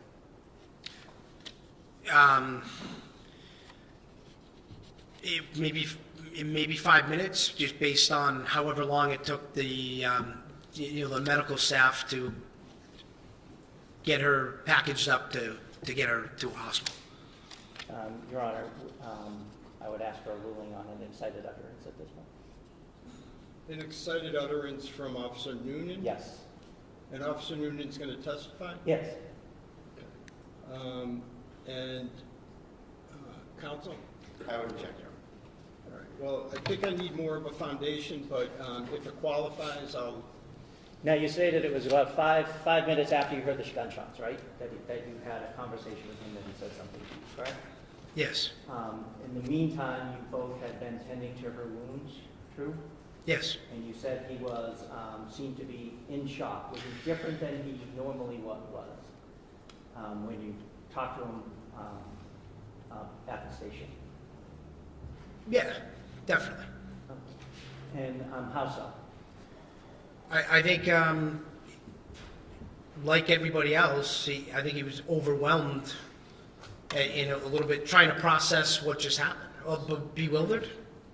Sustained. As to what, like everyone else, I just need to know what the officer appeared to you. What his demeanor, what was his emotional state, etc.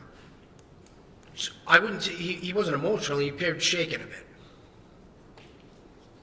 I'd redo my request, Your Honor. Lack of foundation.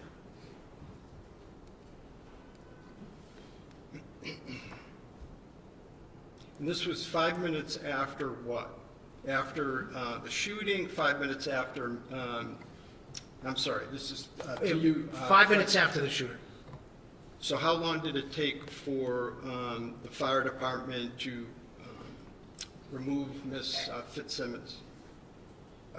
I'm guessing around 5 minutes. It may have been quicker. Fire department was there that quickly? The fire department was there very quickly. Yes. All right. I'll tell you what. This sounds like seems like a good time to take a break, our morning break. So, and I will rule on the objection when we get back. All right. So we will stand in recess, say, for 15 minutes. Will that work for everyone? Thank you. Okay. All right. Thank you. All rise, please.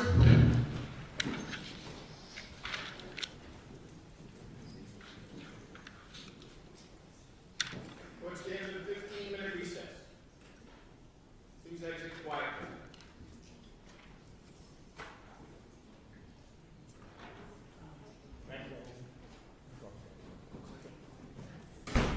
Be seated.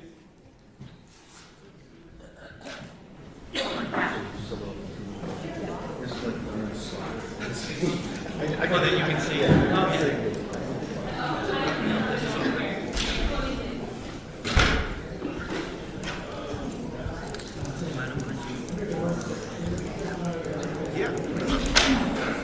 Oh, right.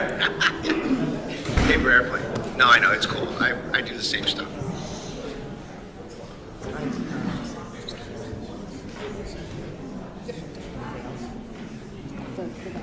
Keys, my keys, though.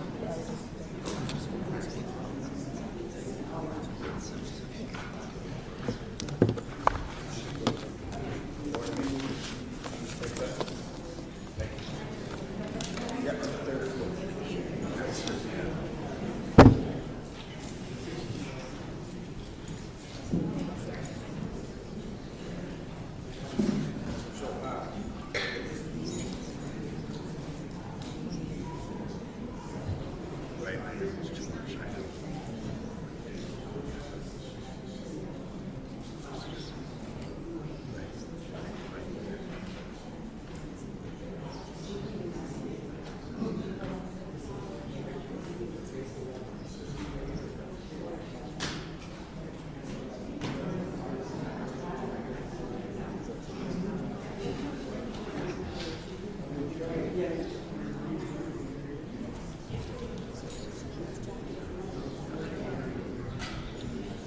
We should get into the whole prep stuff.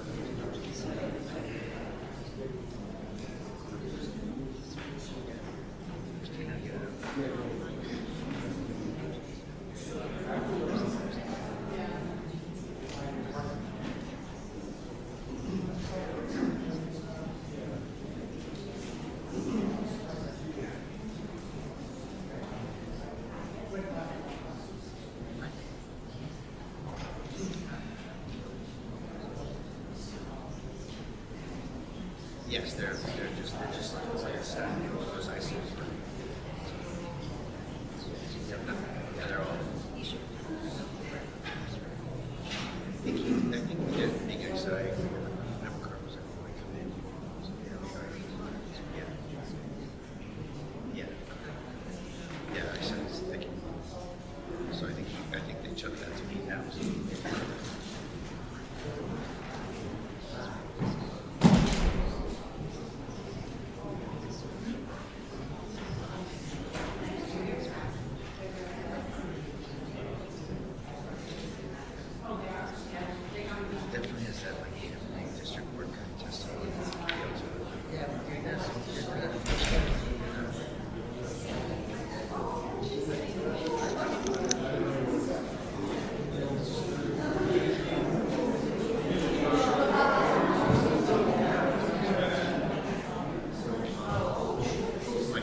was just trying to help out just because this shit kind of photos.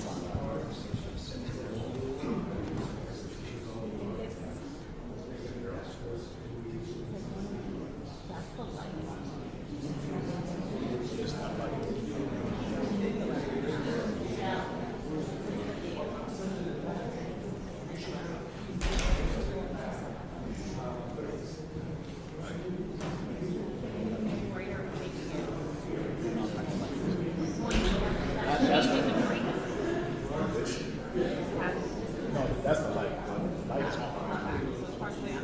No, it's off. Later.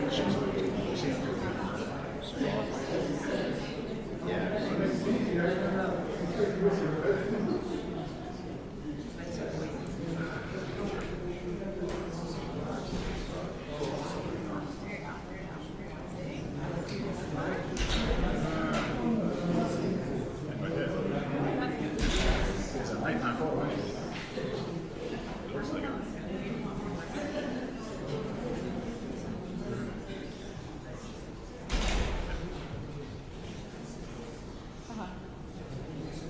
Just know the lights can turn on.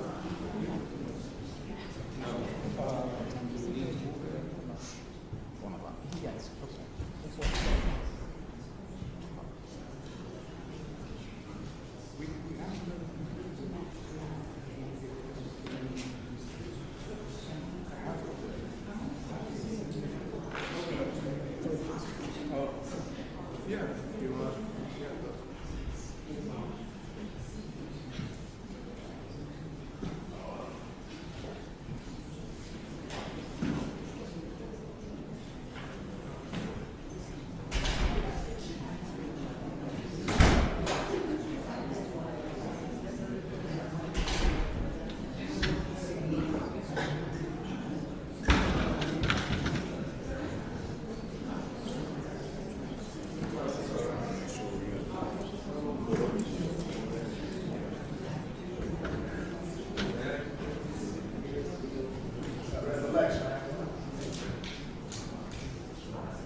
Huh?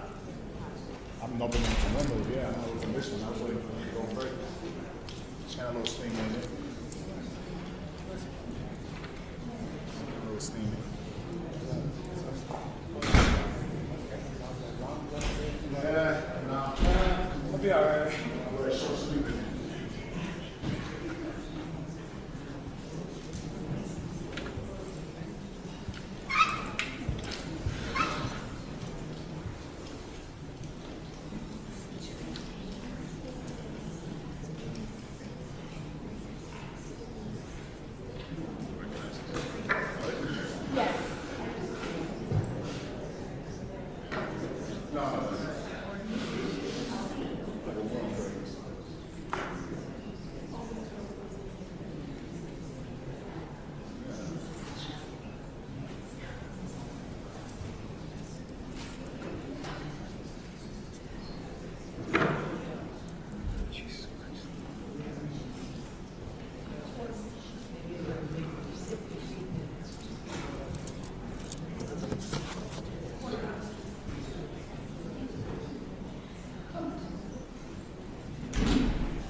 did help with the shovel.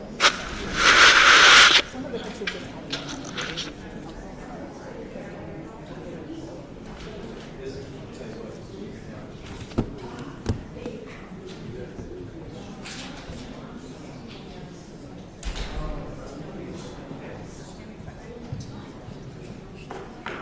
Give him a cushion.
You would have to be good at things here, unless you have somebody specifically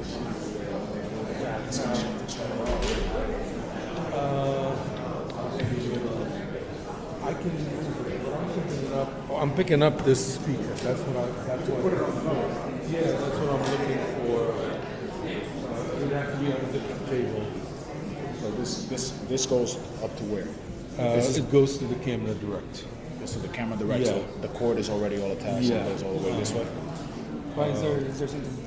Well, they're being told that they can hear them whispering. I can't hear anything, but I guess we'll have to move it. Just because with this, at FDR, they can pause it. This Right. mic doesn't pick up anything now at this point. Right. Your mic, they can't shut off. Yeah, I shut it off there, but I don't mind moving it. It's just, I don't think you have. I opened up some windows. We're cold downstairs. Windows open now, boss, so I think Perfect. Do you want to...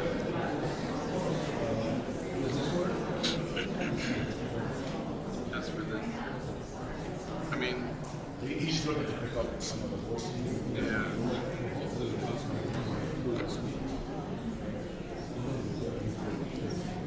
No, the judges definitely. No, you can't put this. Same type of thing. This one you can't. The question is, like, do you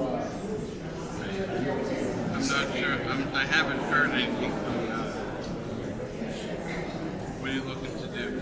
he has this taped. But when they go whisper, or they have to go talk amongst themselves, they can't pause it. Yeah. And this cord only doesn't go I'm too far. afraid if you talk to me, it's going to pick it up too. Let me think. No, there's not. There is, but I don't know if it's coming.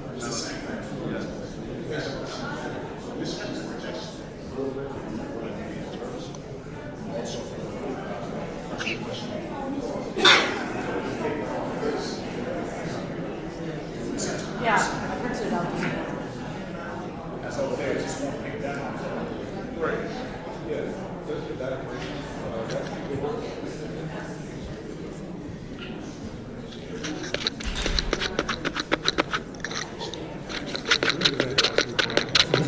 You're the one causing the problem. I just want to hear what you're saying. That's all. I honestly haven't heard anything, but you got a call, it says, from the live stream? Somebody, oh, really? Somebody's really sitting there and listening. I didn't hear him. Yeah? Thank you. Yeah, no problem. Sorry about that. This one right here. Let me. We have another cable. Maybe a shorter one, hopefully. You have a short one, right? I have a short one going to your mixer. And this is, it's going. That works. We're trying to work something with the lighting.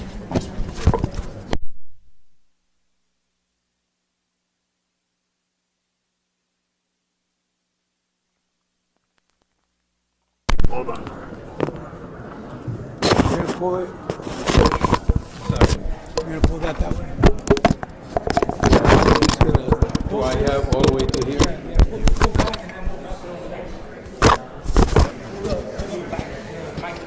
Okay. Are we putting it there? No, this one, okay. So that's what I'm saying, pull this. Yeah, I think this is good. Okay. So I'm gonna straight keep moving.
That way it's, since people can walk through there, you can see it.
I got a seat bucket.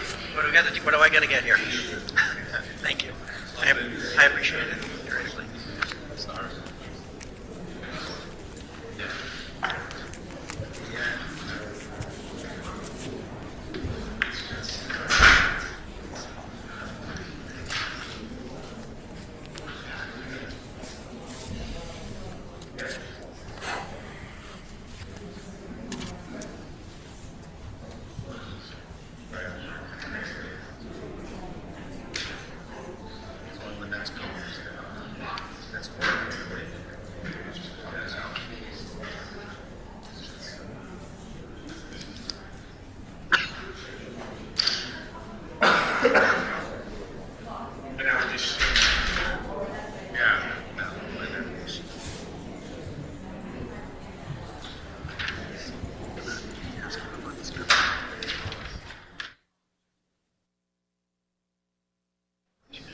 to get him. Oh, we did? Yep.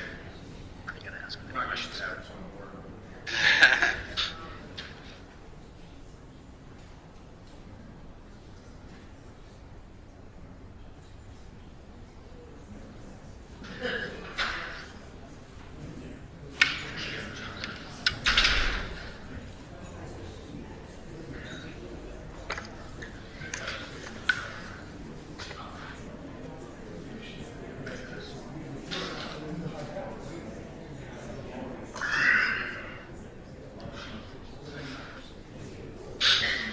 I can't see the witness.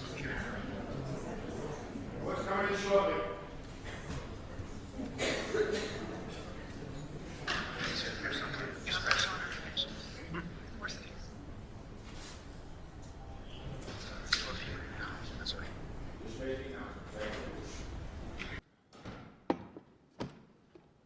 Court's back in session. Please proceed. Your Honor, we're back on record on the Kelsey Fitzsimmons matter. All counsel and the defendant are heard. All right, so we left off, and the Commonwealth seeks to admit a statement made by Officer Noonan at the scene as a spontaneous utterance. The defense has objected. Does either side want to be heard more? I would, Judge. Please. I would like to be heard.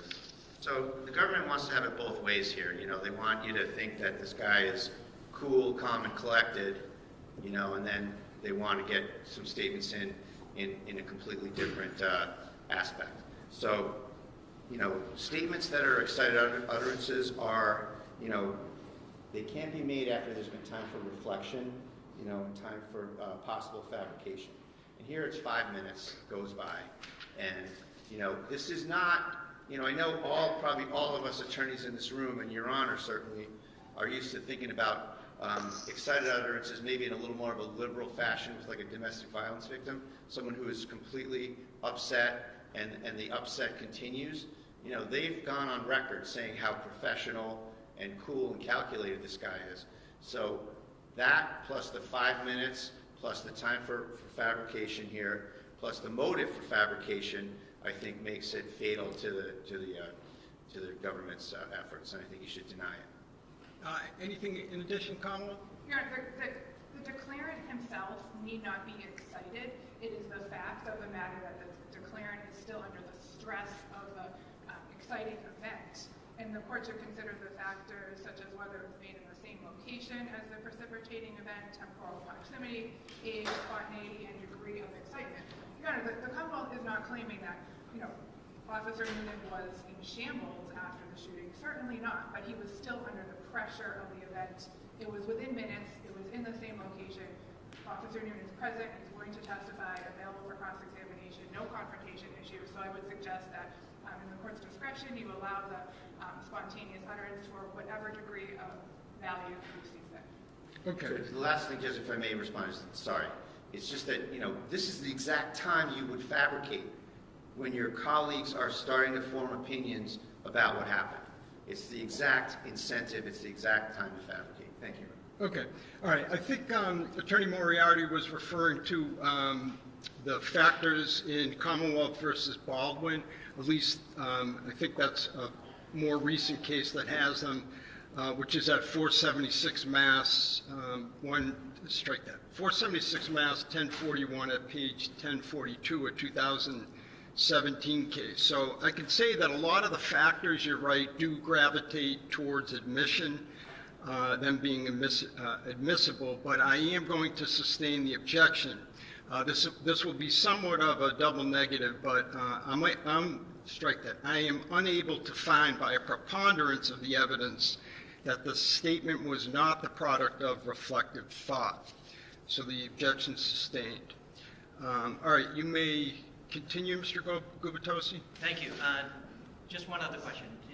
You were on scene at the time of the shooting, correct? Yes. Was your gun checked after the shooting before you left the scene? Yes. At this time, Your Honor, I would be playing exhibit number 73. Okay, which is what? A video compilation of surveillance outside of the house. Outside of the house? Well, outside of the house, including the basement. Okay. And this has been jointly admitted, right? Yes, Your Honor. Okay. Yes, you may play it. Is there sound too, or is it? No.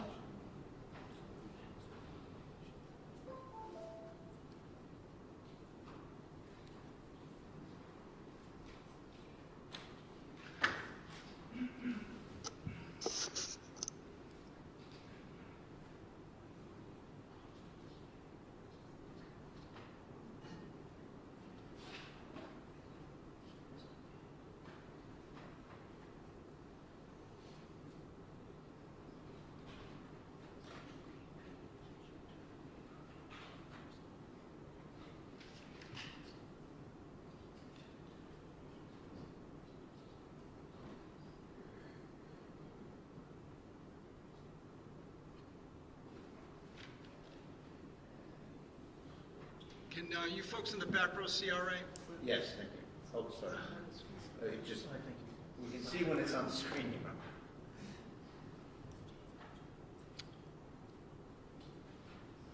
know. That's okay.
Well, Your Honor, I wasn't going to ask any questions of this witness during the video itself anyway, so I think I can end my questioning. I can play it after when we have it all set.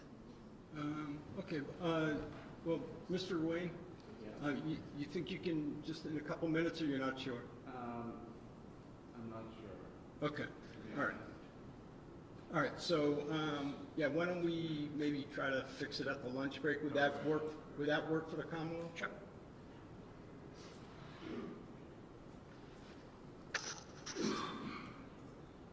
All right, but if we're going to do that, Mr. Wayne, is that?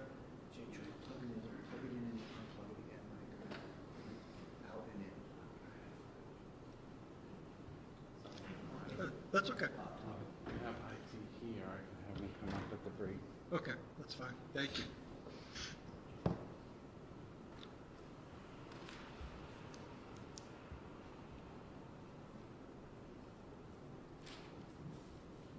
All right, so do you have questions? You have additional questions? No. Oh, I'm sorry. I thought that you had additional questions. No, that's what I said. I wasn't asking any additional questions, so I weren't can, that. Okay. I can sit down. So I guess, Mr. Bradle. Yes. We started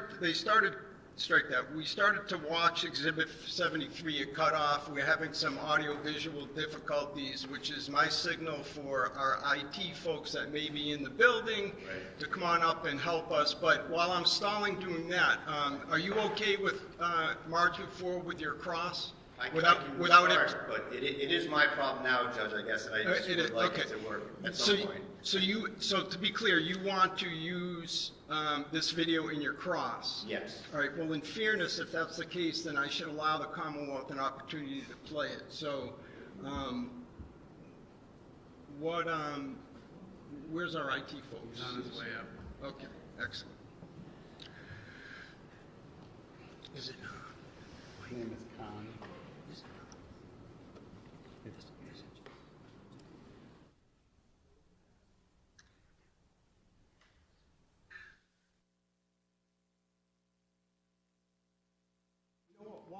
while we're doing that, can I see counsel at sidebar?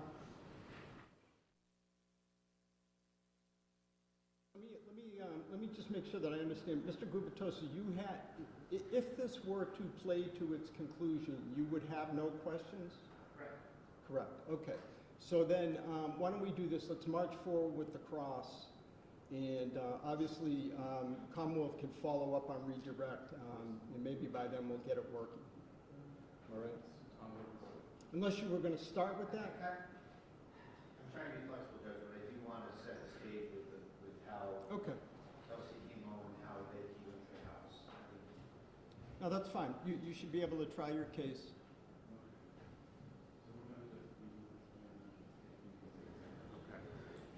Judge, just an idea is we have the actual DVR from the house, and so we have the same stuff. We may be able to play it from ours. Yeah, that was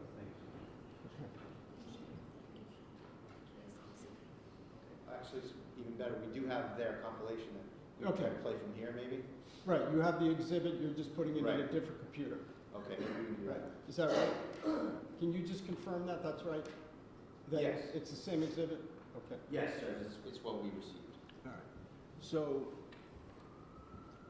let's see if we can get it moving, and if We so... have enough time around here.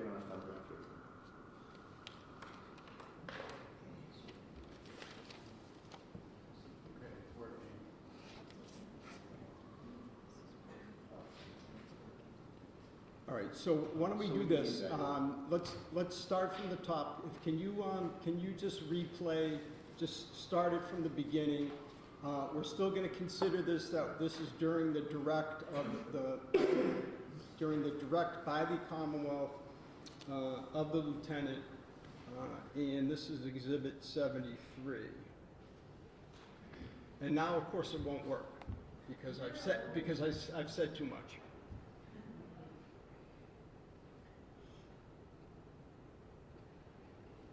Okay, thank you.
all right, so we've ended Exhibit 73. The Commonwealth has no further questions on direct at this time? Okay. All right, so cross-examination. Thank you, Your Honor.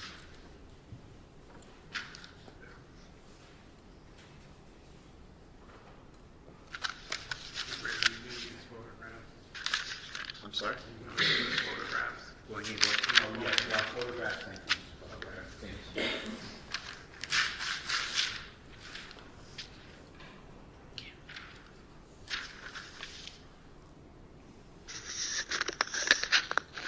Lieutenant Daly, good afternoon or good. All right. That's all right, I just need to be able to see Mr. Bradley.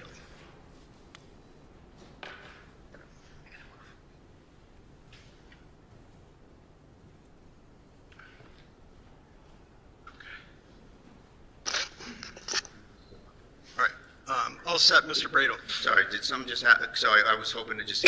Oh, you're going to replay it. I'm sorry, that's why. I'm going to use it, I'm sorry, yeah. No, that's okay. All right, so. And that was I'm actually sorry, working pretty well. Mr. Wayne, then I shouldn't have moved. Sorry.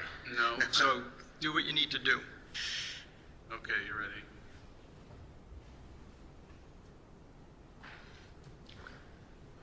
All right, may I inquire, Your Honor? Thank you. Yes.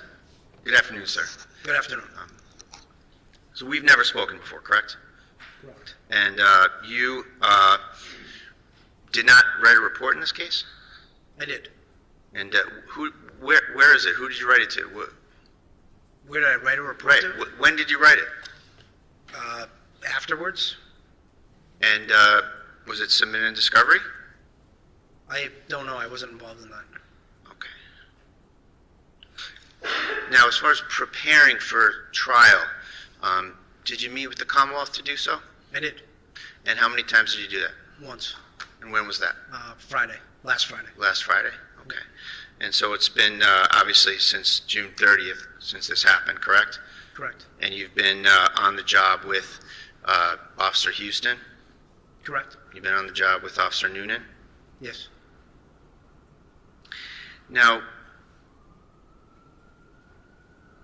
in terms of this incident, isn't it true that you spoke with Justin Aylaian at the police department before going to Kelsey's house on June 30th? Yes. And was that in person? Yeah, in the lobby. And how many times did you speak with him altogether?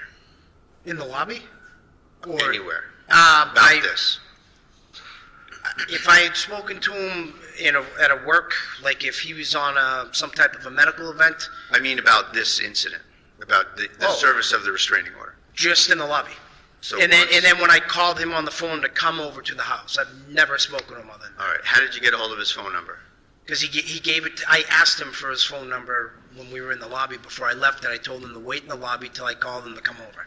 How did he come to be at the lobby of the police station? I don't know. Why I was would he- assume he drove, but I Well, don't you know. interacted with him, right? I did. Was he there to see you? I don't know if it was necessarily there to see me. He was there to bring in the restraining order and to work out the logistics of the essentially taking custody of the child. Okay. So he brought you the restraining order? He brought a copy of it, and we had a copy of it that had come in electronically. All right. Did he show you a copy of his affidavit at all? He did. All right. And did you bring that to Ms. Fitzsimmons? No. So you had it with Mr. Aylaian, but you didn't share it with Ms. Fitzsimmons when you served the order? I didn't share it with Ms. Fitzsimmons when I saw the order, no. Now, just so we have this right, Mr. Aylaian went to probate and family court, filed a lawsuit, essentially, a restraining order, getting custody and making all sorts of allegations against Ms. Fitzsimmons, right? That was your understanding? Yes. And he was living in Stowe, Massachusetts with his parents at the time, correct? I don't know where he was living. Okay. Did you ask? No. Did it matter? Where he was living, I knew he wasn't living at the residence because if he was living at the residence, it would have changed things as in Ms. Fitzsimmons would have had to vacate the residence. There you go. The judge would have checked on that. So he's not living at Phillips Brooks Road, right? or he had somewhere else to stay. I didn't ask him. All right. And there's no provisions here where, in this order, where he's trying to get her kicked out of her own house, right? Correct. So he's an adversary to her. He's gotten an order from a court that says, I'm afraid of her, keep her away from me, right? That's what it says in essence, right? Correct. And you summoned him to the house where she was? To pick up the child, yes. So have you ever served an order where you brought the person who says they're afraid of the person to the person before? If there's going to be some type of a custody exchange, yes. Have you done that before? We have, yes. Not we, you. Yes. When? I don't recall, but I know it's happened. Okay. So how long after you got to the house and you gave Kelsey the order did you call Justin to come to the house? Would have been a matter of minutes. A matter of minutes. Yep. So who did you go to the house with? Officer Newman. Not a trick question, obviously. Noonan and Houston, right? Yes. Okay. So you have social workers on your staff, don't you? We do. No social worker. No.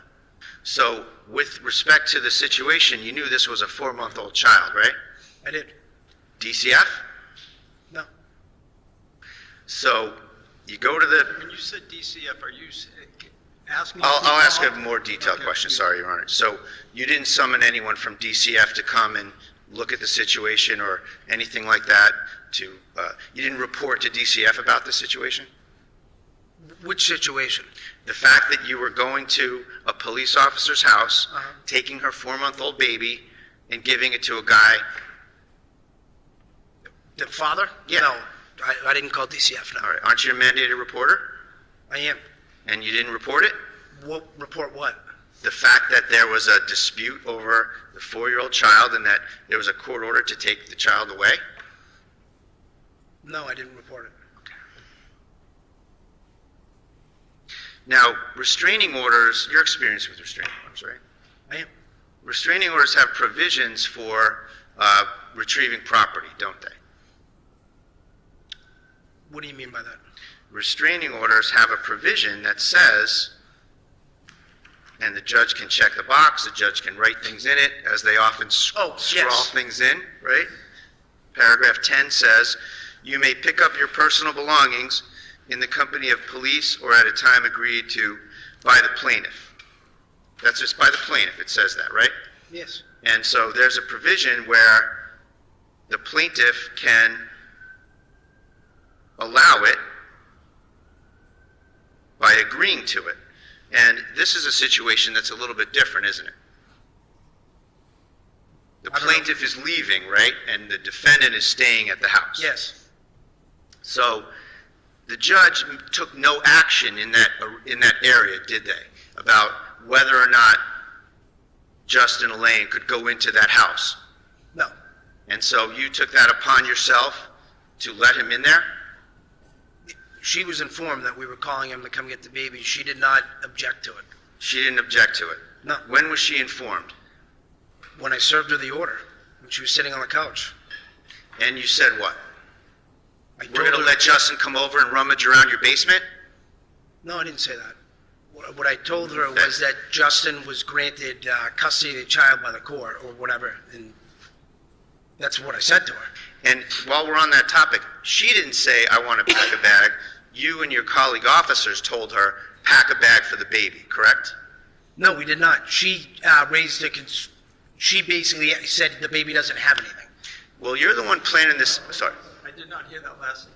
She basically said the baby didn't have any of their stuff, is what precipitated her going around the house to gather items. Thank you.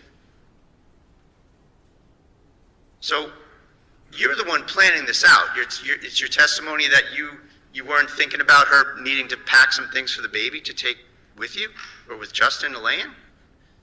I don't understand the question. You're saying that you didn't tell her to pack anything for the baby. That wasn't part of your plan, in other words? No. The fact is you, not Noonan, not Houston, you told Kelsey Fitzsimmons, pack a bag for 2 weeks for your baby, didn't you? No. And so it's your testimony that you had no plan, no thought process about getting things for the baby. Is that right? I don't know that I didn't have a plan, but what precipitated her going around the house and grabbing items was her bringing it up to me. So you're saying that was a sort of a spontaneous thing that she took upon herself? Yeah. Okay. So you get in there, Kelsey has the baby. She's doing regular mom things, right? She's coming home, she's got the baby in her hands, she's got sweat clothes on, she's walking around the house. Yes. No signs of upset or trauma to the baby until you get there and tell her what's going on, right? Yes. Well, when I first told, she was calm when we first told her what was going on. Sure. And then you told her what was going on.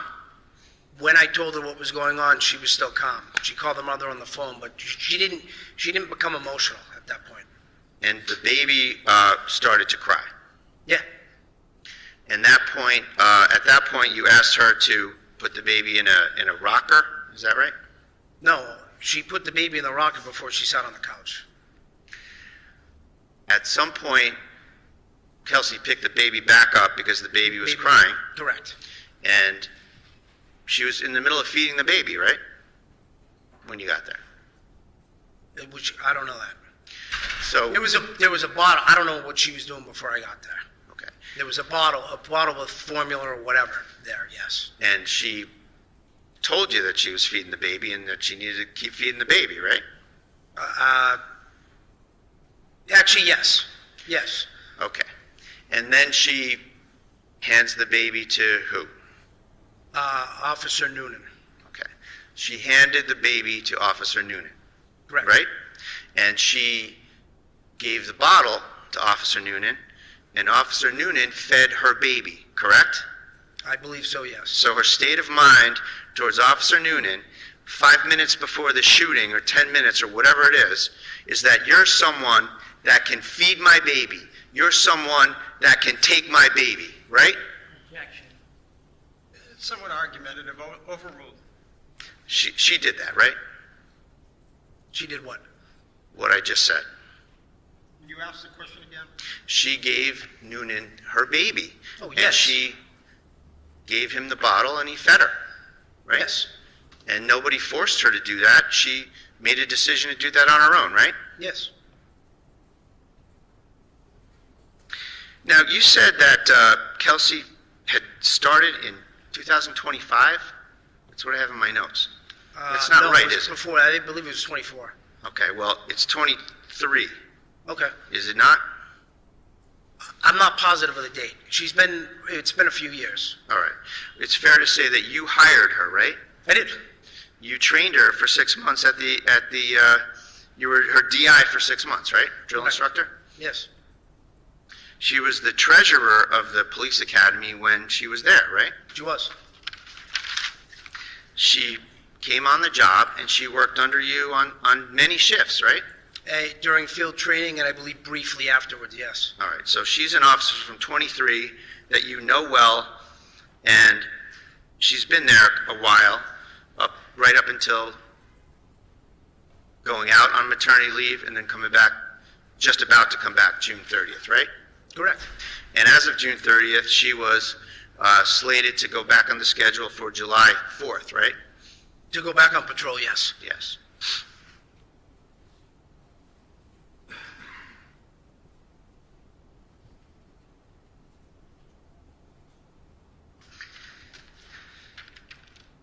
So at some point in this incident, Mr. Aylaian asked you if you could go in the basement and get some things, right? Yes. And you let him do that unsupervised, correct? Correct.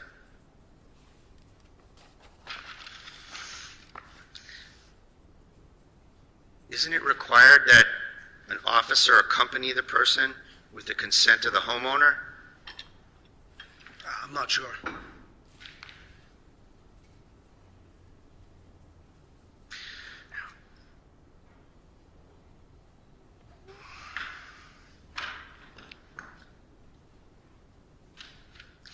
Now, at some point, Kelsey's mother comes in, correct? Correct. Where were you and where was Kelsey when that happened? When Kelsey's mother came in, we were I believe we were in the living room. And Kelsey was nowhere near that, correct? Kelsey was nowhere near where? Her mother. I don't understand the question. When Kelsey's mother arrived, Yeah. Kelsey was upstairs with Noonan and Houston, wasn't she? No, when Kelsey's mother arrived, no, I believe at that point, Officer Houston had the baby.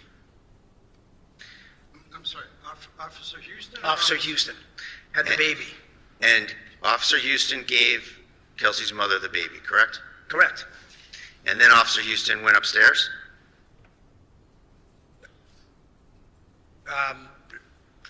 I'm not positive.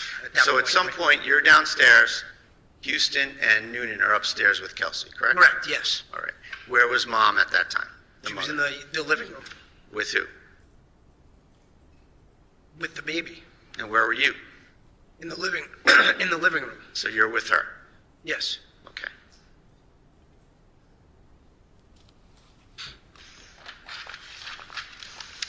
At some point, you hear 2 gunshots.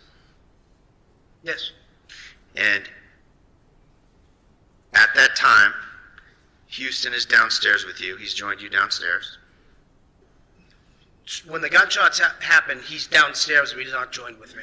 He's around in like the kitchen right at the top of the staircase, So he's, according to him. Houston is downstairs and not upstairs with Noonan and Kelsey, correct? Correct. You hear 2 gunshots. Is it fair to say these gunshots were in quick succession? Yes.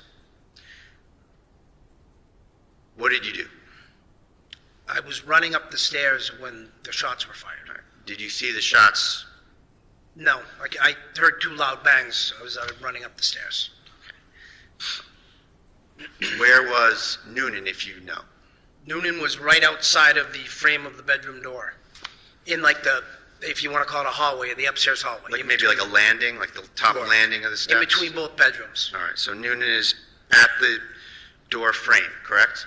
Yes, And it's fair to say there's no door to the bedroom, right? correct.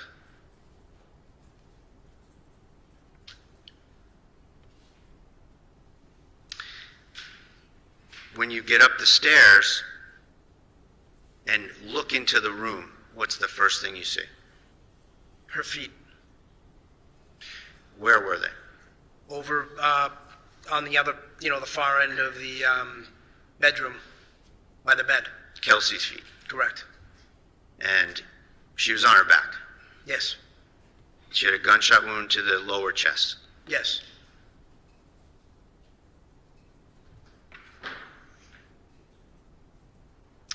And at some point, you went over there to render first aid, right?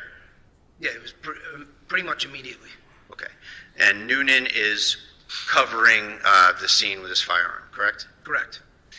Now, when you went up to Kelsey, what was the first thing you did? Was it in terms of first aid or in terms of securing the firearm? Secure the firearm. All right. And where was the firearm? The firearm was by her left leg. All right. Isn't it true that when you were interviewed by the CIC representatives, you said that the weapon was under her leg? I didn't hear that. Under what? Yes, you said it was under her leg when you were interviewed. By her left leg. Like, Well, under is different than by. when I was able to see the firearm when I got up to her, I could There's no not see question it. before you, sir. I'll ask you a question. So, today you're saying that it was by her leg, correct? Yes, And we agree that when you were interviewed by the CIC months and months ago, you said that the firearm was under her leg, correct? I'd have to look at the exact statement, but Sure. May I approach, Your Honor? Yes.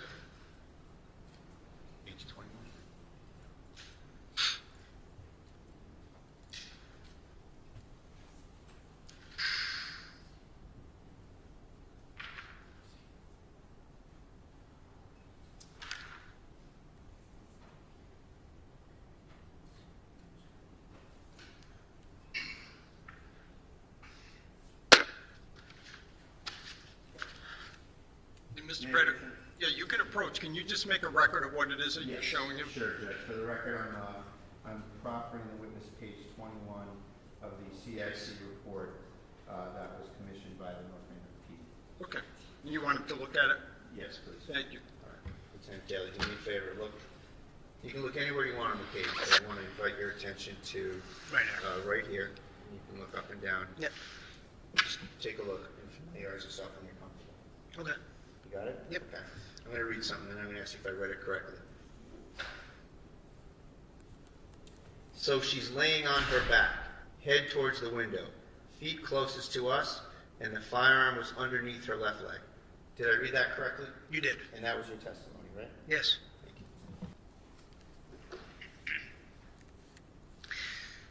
you. Why did you roll her over? To see if there was an exit wound. And did you tend to that? Yes. And at some point, Kelsey said, "I'm sorry, I want to die," correct? Correct. And when was that? During that time. Was Noonan anywhere near her? Yeah. What was he doing? I don't know. I mean, he was he was right by me, but I was wrapping gauze around her.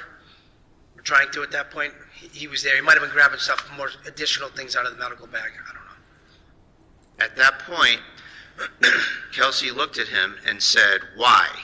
Didn't she? Not that I recall. Did Noonan say anything to her? I think, yeah, and so did I. He basically said, like, calm down and keep breathing.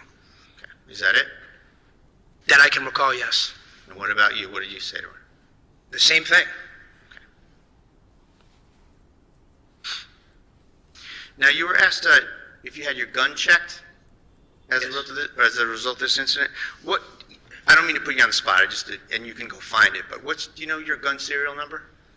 No, I don't. Okay.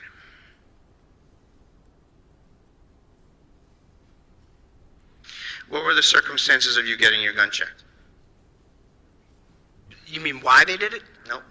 What do you mean? What happened? Just physically? Did you give it to someone or what? Yeah, one of the Mass State troopers from ballistics took it, emptied, I believe, counted all the rounds in the firearm, etc., and may have done something else. I don't know. You don't know? No, Do you know who it was that took it? I don't. You gave your gun to somebody and you don't know who you gave it to? Correct. Who else had their gun checked?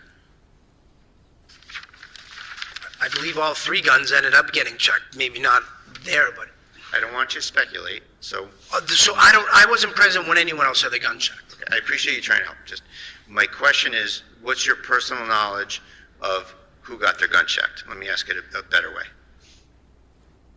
At that time, What did you see? Who got their gun checked? I didn't. Okay, so you don't have any personal knowledge of anyone else getting their gun checked? At that time, no. Okay.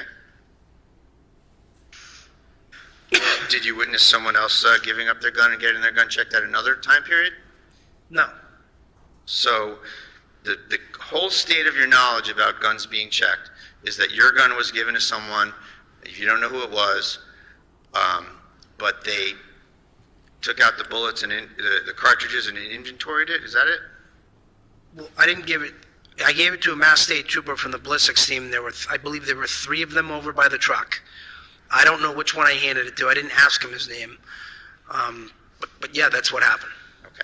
Did they do the things you said in front of you about inventorying the cartridges and all that? I saw him unload and make the gun safe and empty the magazine. And at that point, I walked away. Okay. Did you sign a receipt or anything, or a chain of custody or anything at all? No, because I got the firearm back once they did whatever they did.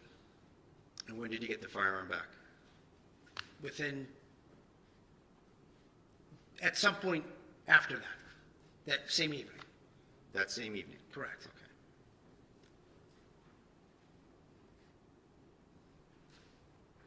Okay. And sorry if I asked you this. You don't have any personal knowledge of the circumstances of anybody else's guns being given up and checked? I never witnessed any of the other people's guns getting checked. I know that Tim Houston had already left, and they were trying to had already left the scene at that point, so they were trying to make you know, logistically plan out someone going over to pick up the gun from him, his firearm. Okay. So I knew that it got checked, I just don't know exactly when. You assume it got checked based on the circumstances. How about that? We Fair agree on enough. that? Okay.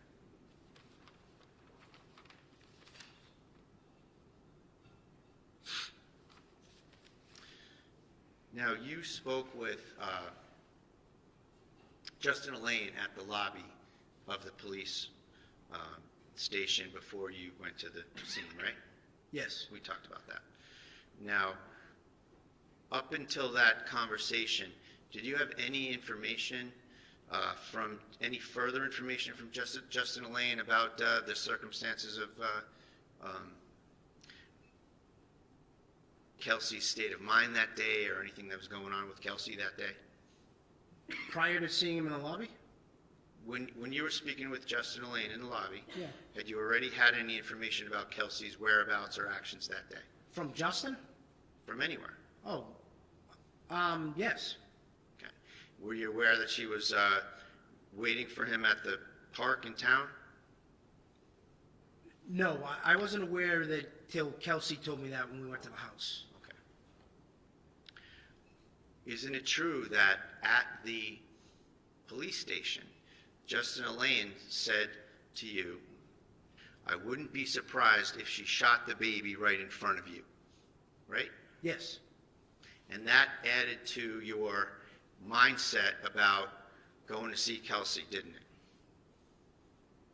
I don't know, I don't understand That was the part of the question. quantum of evidence or thoughts or presumptions that you had in your head, right?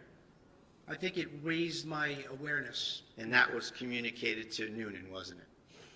both Noonan and Houston, yes. Okay. And so that statement from Justin Aylaian, it's fair to say, contributes to an increased level of vigilance towards Kelsey when you got there, right?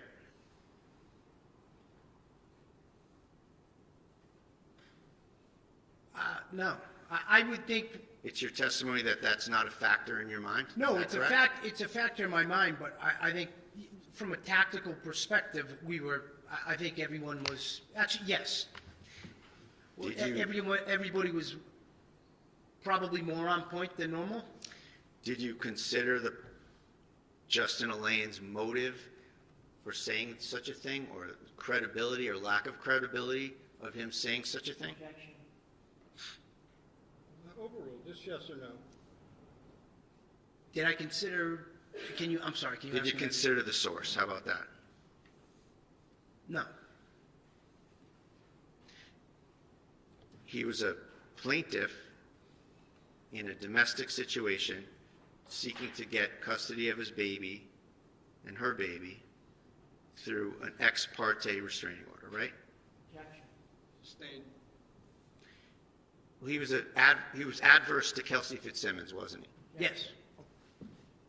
Sustained. I'll strike it. Sure. Did you have a conversation with your fellow officers about the credibility of such an assertion about your own officer that you hired, trained, had on the job? All right, so you're referring to Ms. Fitzsimmons. Yes. Overruled. I'm sorry, can you? Yeah. Did you think about what he's saying? How did that affect your state of mind towards Kelsey? I don't know that, I didn't take everything that he said as 100% factual. However, there was a court order in place where we had to go serve the documentation. Regardless, I don't know, that was my state of mind. Did you consult with Justin at all relative to this restraining order before you met him in the lobby? No. Well, you talked to him on the phone, right? Before I met him in the lobby, no. Oh, you didn't? Okay. I talked to him on the phone when I called him to come to the house. That's the only time I've ever spoken to him on the phone. Okay. Yeah, one moment.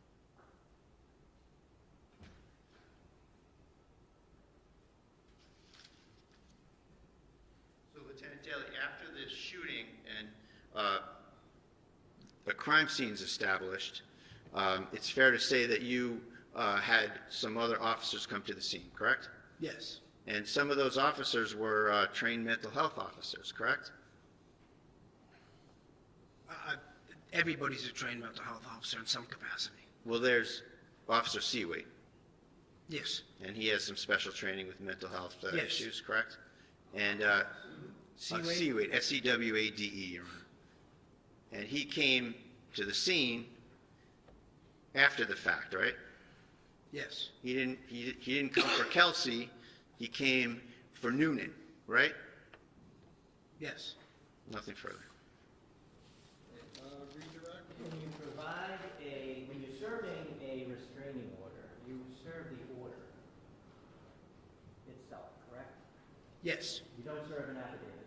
Never. It's just the court order is being given to the defendant in that order, so they're on notice as to what the judge has decided, correct? That's correct.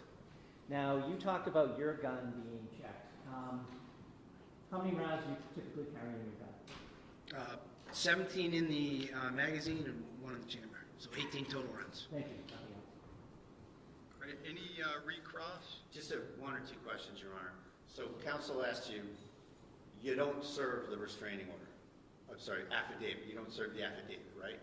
Correct. I never have. So is there some rule that says you can't? Not that I'm aware of.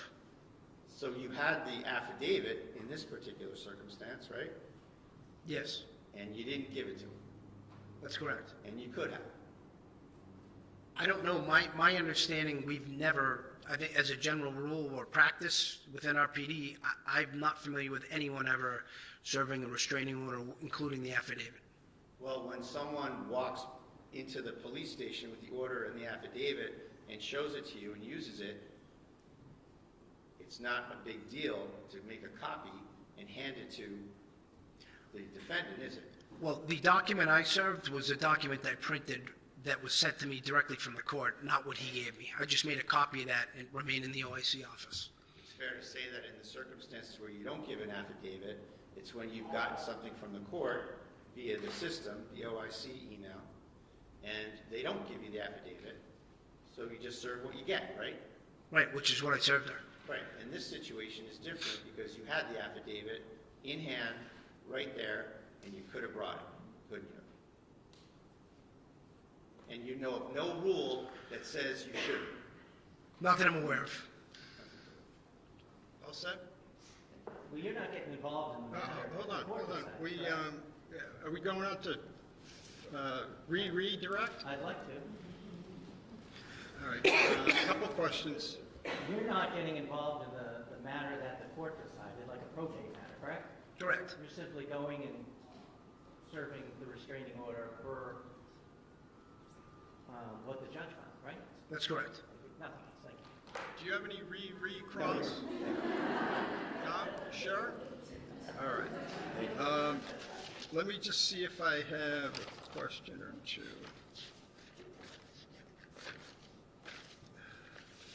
I do not. Okay, you may step down. Thank you. And I'm wondering, why don't we, should we break at this point for a lunch break and come, and then we can come back at 10:02? Sure. Great, okay. We'll stand at recess. All right. Stand in the lunch recess. 10:02, 1:50. Please exit the court. Back in session, please be seated. Your Honor, we're back on record on the Kelsey Fitzsimmons matter, docket 2025, 77 CR 311. All counsel and the defendant are present. All right, before the Commonwealth calls its next witness, I want to just make sure that the media folks and our audience members are, we're all on the same page. My order, my media order that I issued this morning specifically says that when I leave the bench, cameras go off, recordings go off, audio goes off, okay? So please just make sure that that happens. You're only to film while we're in session and only to record audio or broadcast audio while we're in session. All right, Commonwealth, you can call your next witness. Yes, Judge, before our next witness, the Commonwealth offers a copy of the restraining order that the North Andover police served on the defendant on June 3rd. Any objection? Okay, maybe admitted as the next exhibit.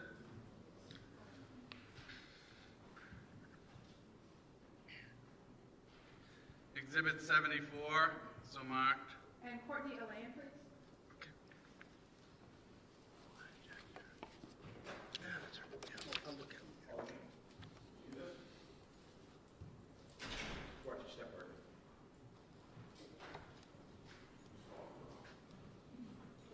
Good afternoon. Could you raise your right hand? You solemnly swear that the testimony you're about to give in this cause now and hearing shall be the truth, the whole truth, and nothing but the truth to help you God. Yes, sir. Thank you. You may have a seat, thank you. All set, thank you. Thank you. Good afternoon. Good afternoon. In a nice loud voice, if you could please state your name and spell your first and last name for the record. Courtney Aylaian, Courtney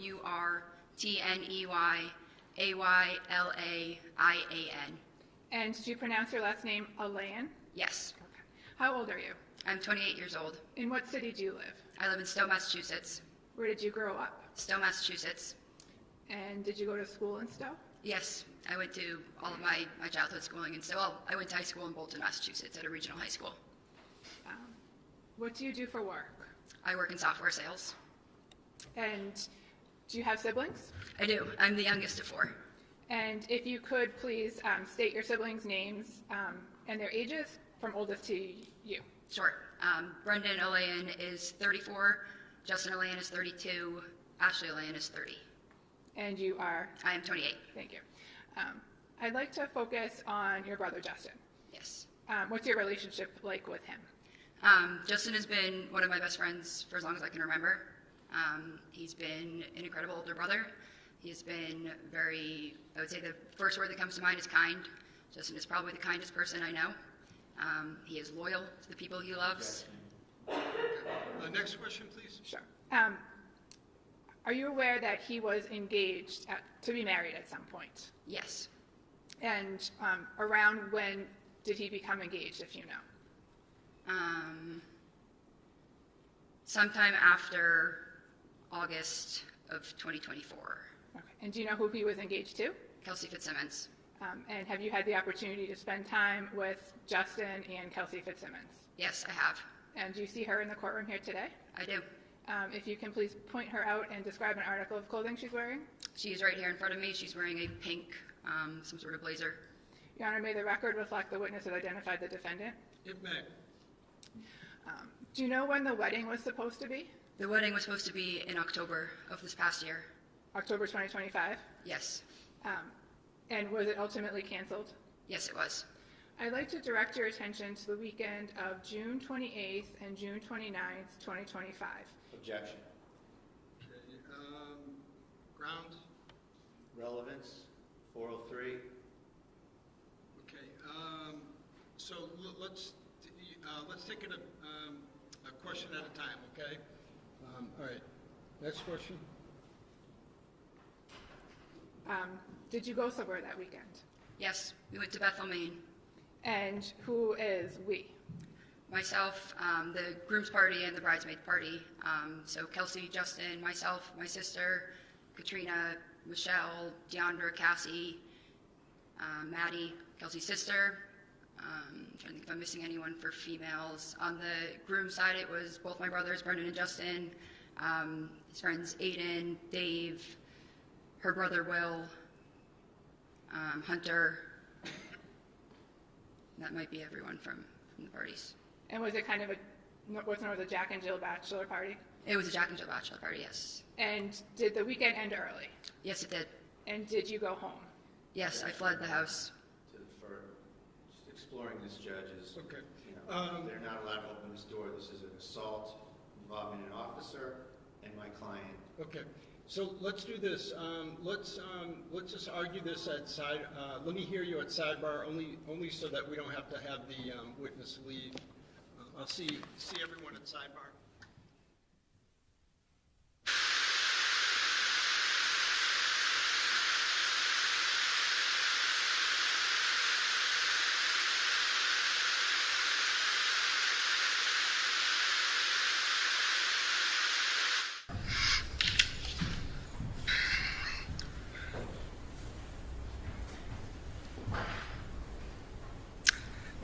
Yes, please.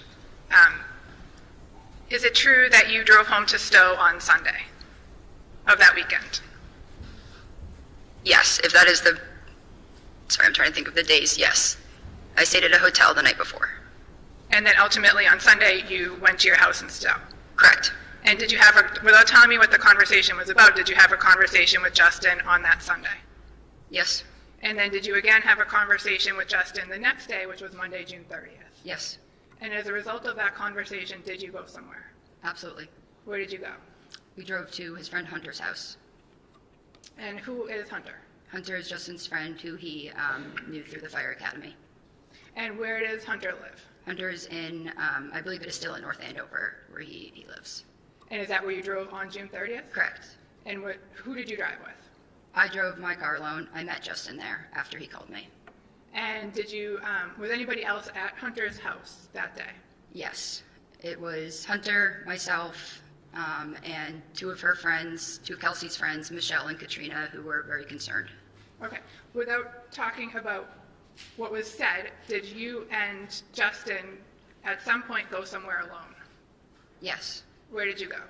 We went to, I'm not sure which courthouse it was. We went to a courthouse. And what was the purpose of you and him going to the courthouse? To file, so he could file for an emergency restraining order and custody. And get custody of? Of Caden. And who's Caden? Caden is Justin's son. And how old was he at the time? He was right around 4 months, I believe, at the time. Did you have any familiarity with restraining orders? No. What did you do when you got to court? When we got to court, Justin went to the desk and told them the situation, said he believed his son was... Sustained. Next question. Did you help Justin fill out a form? Per the clerk's advice, yes. Justin was shaking. And where did you go from there? From there, we drove to the North Andover Police Department. And what did you do at the police department? We both walked in, and I spoke with a couple of her lieutenants daily. I'm not sure who it exactly was I was speaking to, and I told them that I thought she would... And without telling me what you said, did you give the police something? I didn't hear the question. Did you give the police a copy of the restraining order? It was faxed to them, yes. And did the police... Non-responsive. Overruled. And did you stay at the police station for a period of time? Yes. And what happened next? We were at the police station praying, and we got a call from one of the lieutenants saying that Caden was safe and to come to the house and get him. And what house were you going to? 125 Phillips Brooks Road. Had you been to that house before? I have. Okay. How did you get there? We had driven separately, so we both drove our cars to the house. So you drove your car and Justin drove his car? Correct. And did you, approximately how long were you waiting at the police station before you got that call? It was much quicker than we thought, probably 20 minutes maybe. I could be a little off, but 20 minutes. And about how long did it take you to get from the police station to 125 Phillips Brooks Road? Not long, but less than 10 minutes. And what happened once you got there? We got there, we were welcomed in the door by an officer. He said Kelsey's upstairs getting some clothes for Caden. Your Honor, motion to strike. Okay, without telling me what the officer said. All right, hold on, there's an objection. Overruled. Next question. You said you were let inside by a police officer. Is that correct? Yes. And then what happened when you went inside? Lauren, Kelsey's mom, was holding Caden. She was angry. She said to Justin, Kelsey is fine. Objection. Justin's... Sustained. Hearsay, Judge. All right, ma'am, you don't, no one expects you to know these legal rules, but unless you're specifically asked, you can't repeat what people told you, okay? All right, thanks very much. Of course, Your Honor. So you go inside, you and Justin go inside? Yes. And then you saw, who did you see? Lauren Page was holding Caden. And who's Lauren Page? Kelsey's mother. Okay, and you and her had a conversation? Justin and her did. Okay, and then what happened, and she was holding the baby? Yep. And then what happened next? She handed Caden to Justin. Justin then handed Caden to me. And I said, why don't I take a step outside? I wanted to avoid a confrontation, so he took the carrier, the baby car seat. We walked outside. And so you took Caden in your arms? In my arms. And you walked outside? Yes. And did Justin walk out with you? Yes. And did Justin take anything with him? He took the carrier, the car seat. Okay. And at that point, did you make a phone call? I did. Who did you call? I called my mother. Okay. And this is while you were outside? Yes. And then what happened next? There were gunshots that went off. And how do you know that they were gunshots? It was, I've been shooting before. I know what a gun sounds like. There were several gunshots and an explosion sound because they, I believe, had hit the air conditioner. There was a lot of smoke coming out of the window. Objection, Your Honor. There's no personal knowledge to any of this. All right. Is this what you saw or I saw the smoke. overruled? And where were you standing when you heard the gunshots? I was near the side where the school parking lot is. I was next to our cars in the yard And on the property. approximately how many you said gunshots, plural, how many did you hear? There were at least 2. And then after you looked back at the house and you saw the smoke? I was right in front of the house, yes. And what did you do next? I knew I needed to run. I started to back up, and I was scanning the house, just praying to see Justin come out. Sorry, I'm trying to say what I'm not supposed to, I guess, say here, but I feared he was not coming out of that house, So and where did you go? Objection. I backed up. Sustained, I'll strike it. Judge, I object to the further line of questioning, and if the witness can't follow the rules, I ask you to strike the entire testimony. Okay, overruled. All right, Okay. I know you're nervous.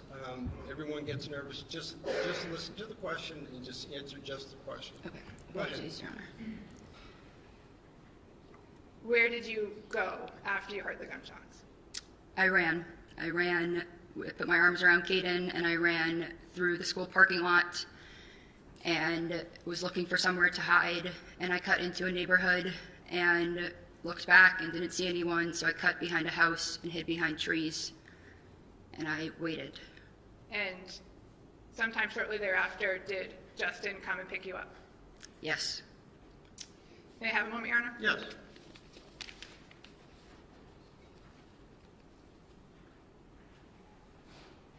No further questions. Cross?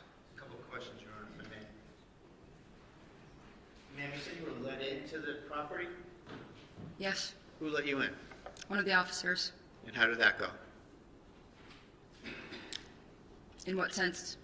Did you ring the bell? Did Justin ring the bell? Did you knock on the door? Did he break the door in? What happened? He did not break the door in. The officer opened the door for us. I don't recall if we called him or if he saw us pull in, but we did tell him we were on our way, so he was expecting us. And which officer opened the door for you? I don't remember. I think it was Daly, but I do not remember. Have you seen any video of how you went into the house? I have not, no. Judge, I'm going to ask that we play a clip that's in our exhibit, our thumb drive, if I may. All right, is it within Exhibit 74? Yes. Sure.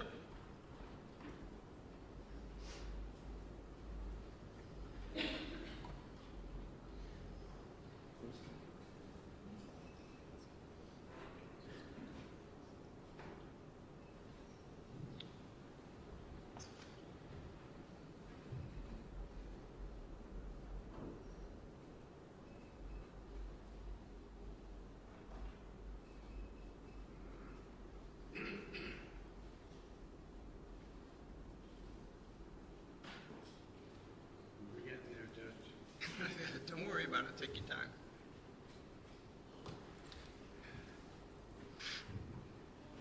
You need our IT person? No, I hope not.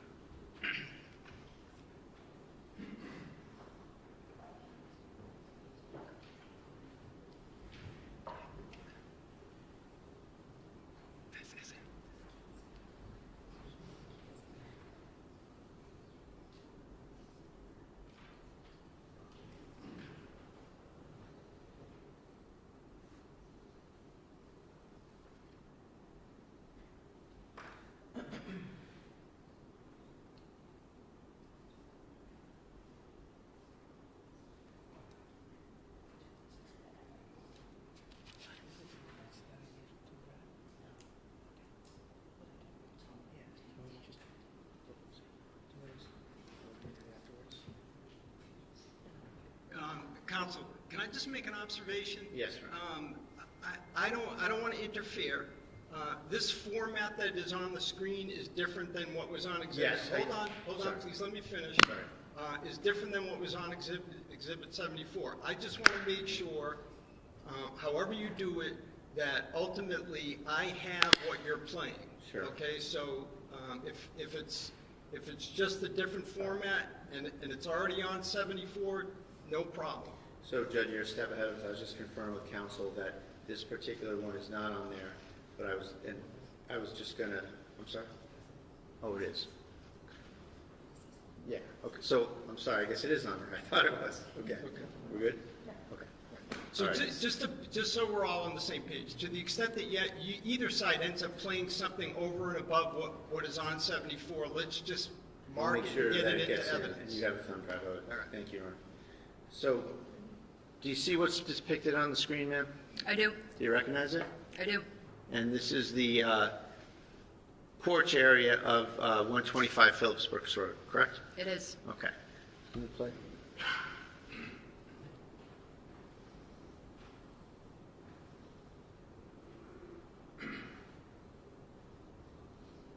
So where's the officer that let you in? He was right behind that door. I do not recall the exact scenario. He was right at that door. So you walked in without anyone letting you in her house, didn't you? I don't know that I could say that because the officer was right behind Did you see it. anybody on there letting you in? I can't see the other side of the door. So you're already in the house by that time. You walked in the house all by yourself, didn't you? With your brother? So when I've gone to their house before, I typically go in that doorway and then knock at that door there. You walked right in, didn't you? I don't know. There was an officer Well, you right saw behind What it. did you see on the video? I walked in. I'm not sure if an officer was right behind it opening that too. Because I know he was at the door. And I'll offer that. It's not in, but I believe it's in the thumb drive. I'm sorry, I'm confused. Say that again? I believe that clip is in the thumb drive. But if you find out it's not, I would offer it to him. Okay. It is. Okay, all right, thank you. Is there any redirect? No, thank you. Okay, all right, thank you very much. You may step down. And, Commonwealth, you can call your next witness. Justin Aylaian.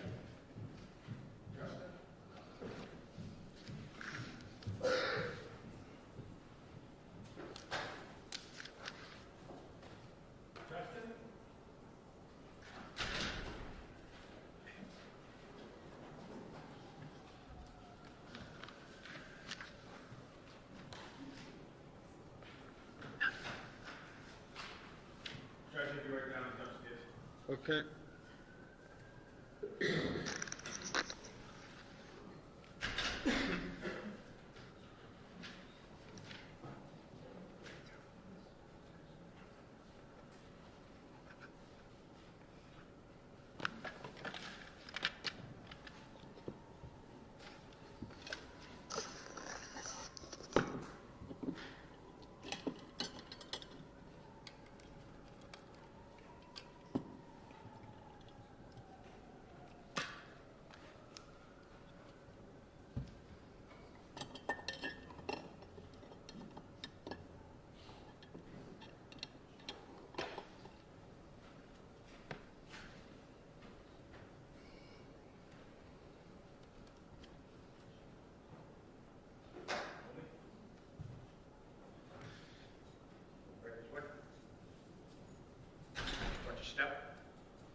Would you raise your right hand?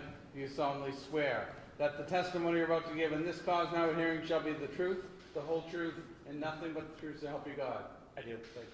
Good afternoon, you can have a seat. Pull yourself right up to that mic.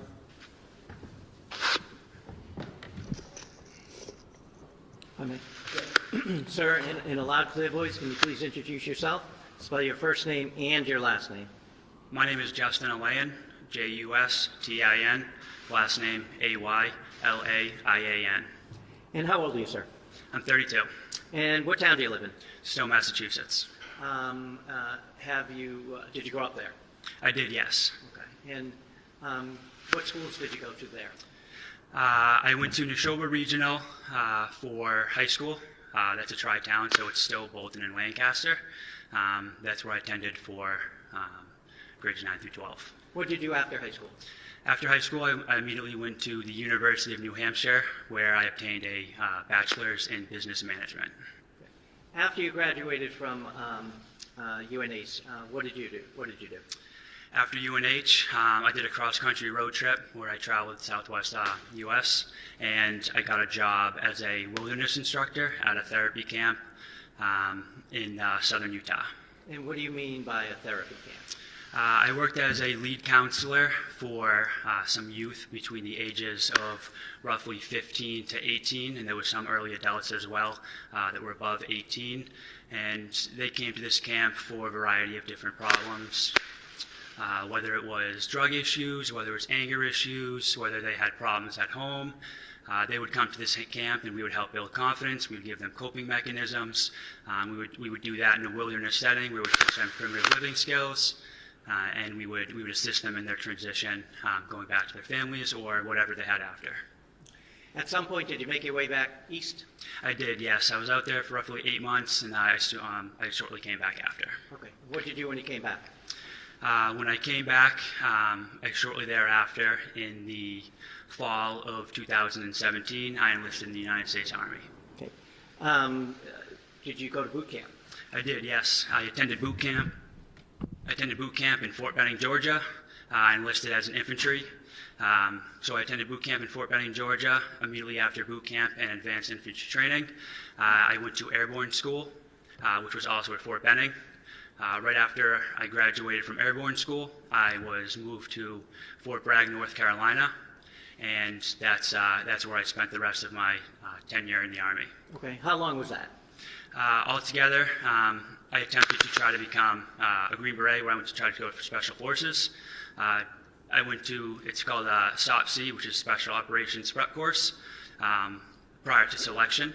And during that training, I was severely injured. I ended up hurting some ligaments and tendons and needed reconstructive surgery on my tendons. So I ended up shortly getting out of the military after that with an honorable discharge in the, I believe, winter of 2019. So then, did you come back up here? I did, yes. I returned back to Massachusetts shortly thereafter. After that, I worked several different jobs. I ended up at Fidelity for a while. I worked in their 401k department. And then shortly thereafter, I started going through civil service and applying to jobs to become a firefighter. Okay. Did you eventually get one? I did, yes. I got on at North Andover Fire Department in August of 2021. It was at that point I also went back to for my fire science degree at Anna Maria College, which was obtained roughly a year and a half ago. I got my bachelor's degree in fire science. So what is your role in the North Andover Fire Department? I'm a firefighter EMT with the North Andover Fire Department. My job is to protect life and property. When you say an EMT, do you work as a firefighter full-time or an EMT, or how does it work there? With the rotation that we have, the newest 24 members on the fire department, they're in charge of running the ambulance. So on my shift, what we do is we work 2 weeks on the ambulance, and then that third week rotating off, we either go on the engine or the ladder truck. Do you know a person by the name of Kelsey Fitzsimmons? I do, yes. How and when did you first meet her? It was September of 2023. She had reached out to me on Facebook. She had seen a picture of me posted on the North Andover Fire Department page. She was recently going to be getting hired as a North Andover police officer, and she reached out to me on Facebook. Fair to say you developed a relationship with her? We did very quickly, yes. Okay. At some point, did it become more than casual? Yep, it became more than casual very quickly. Both of us developed feelings very quickly, and that developed into a relationship very quickly as well. And it was about roughly 6 months after that we had initially met that that Kelsey and I had moved in together. And where did you move in? She had owned a home at 125 Phillips Brooks in North Andover. My lease had ended that May of 2024, and at that point we decided that we were going to live together, and I wasn't going to renew my current lease that I had. And I'm sorry, remind me, were you on the fire department? You were on the fire department. I was, yes. So were you living in North Andover at the time? I was living in North Andover, yes. At some point, you guys were living together. You had a baby? That is correct. Okay, and when was a boy or girl? Boy. Okay. How old now? He is 13 months old. Okay. And what's his date of birth? 2/16/2025. So he was born while you were living together at 125 Phillips Brook? Yes. At some point, and I'm going to turn your attention to the weekend of July 28th, 29th, going into Monday the 30th, okay? Okay. Did your relationship become strained in any way? Just yes or no? Yes. Okay.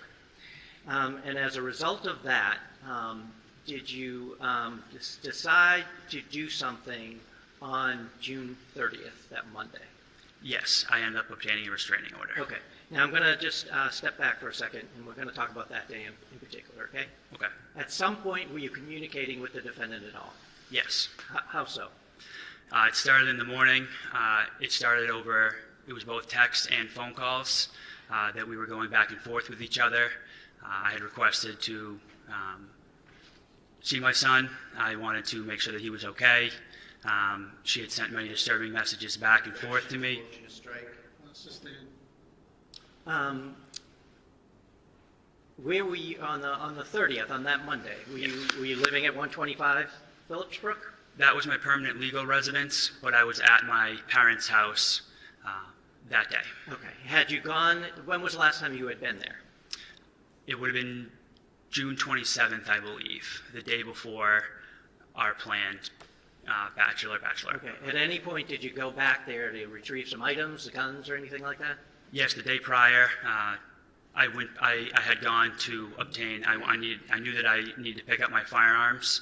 I had feared for my son, and I thought that his life was in danger and grave risk.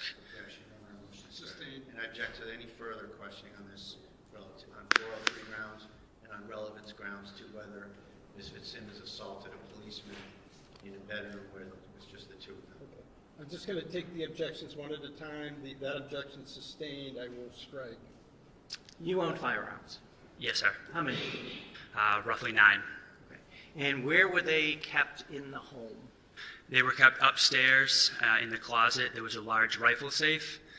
Several of them were kept in there, and then I had one firearm that I would keep in our bedroom that was in a green chest directly. If you were to walk into the bedroom, it was on the left side in the green chest, directly next to the door frame, locked up in my green safe. Okay, so if you walk into your home through the door, Yes. the front door, the stairs to upstairs, fair to say, almost right in front of you? Correct. Okay.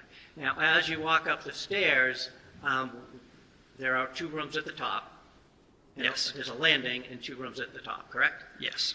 The safe that you had described, the green safe, which way would you go to get to the green safe? You would take a right into the bedroom, and then the first foot that you would step into the bedroom, it was directly on your left, on the ground. That was a bad question. What color is the safe, the rifle safe? The rifle safe was black. Black. Okay. I want to talk about that first. I apologize. Now, where was that? If you were to go up the stairs and you were on the landing, you would take a left. You would go into that room right there, and then it was in that closet directly on the left side of the room. Okay. And it's a rifle safe, meaning it has a lock? Yes. What kind of lock? I believe it was a keypad lock. Do you know if the defendant had any firearms? Yes. How many? I couldn't be exact. She just got her license to carry returned to her. I don't know the exact number of firearms that were returned to her. Okay. What kind were they? Several handguns. Handguns? Okay. When you went on the 29th to retrieve your handguns, where did you go? I went directly upstairs, and I went into that gun safe, the rifle safe that was on the left side of the landing, and I retrieved my firearms from there first. Okay. And then you talked about a green safe. Yes. We're going to talk about that. You walk up the stairs, the landing is there, you go to the right, which is the bedroom, correct? Correct. The other room, is that the one with the crib in it? Correct. Okay. Now, if you go right to your left, you had described to, on the floor, correct? Yes. You had one gun in there? Yes. Did you see any other guns in there when you opened that? No, I did not. So are we now talking about the green safe? Yes. Okay. Have a second. Sure.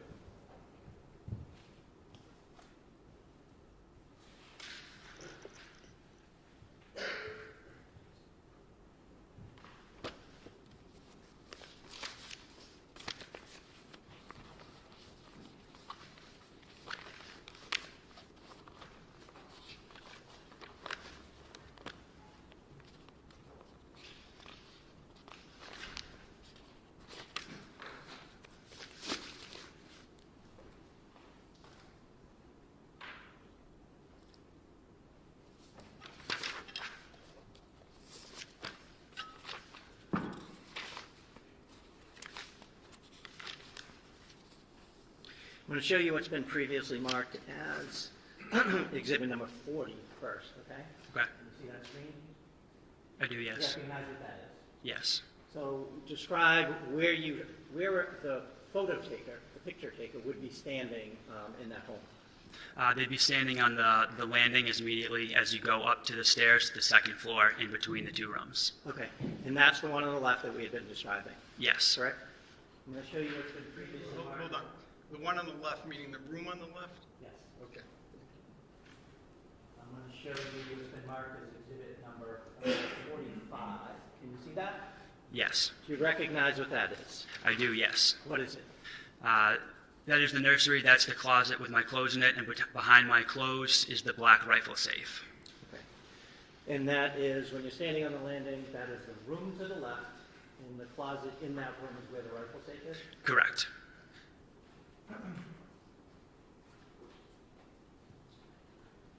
And I'm sorry if I asked this already. Did you see any of the defendant's guns in that rifle safe? Yes. How many? Do you remember?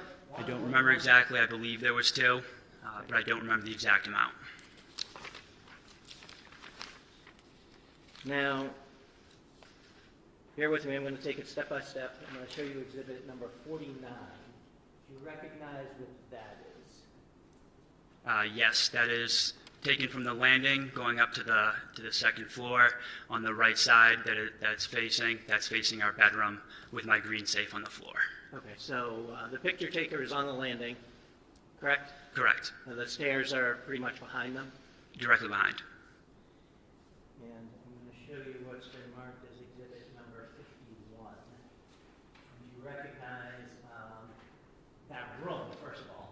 Yes, I recognize the room. And that's the same room we were just talking about? Yes. The green safe is the box in the left corner of the picture? Yes, and on the ground, the large chest, the box, yes. Okay, so this is the safe you were talking about? Yes, sir. Okay.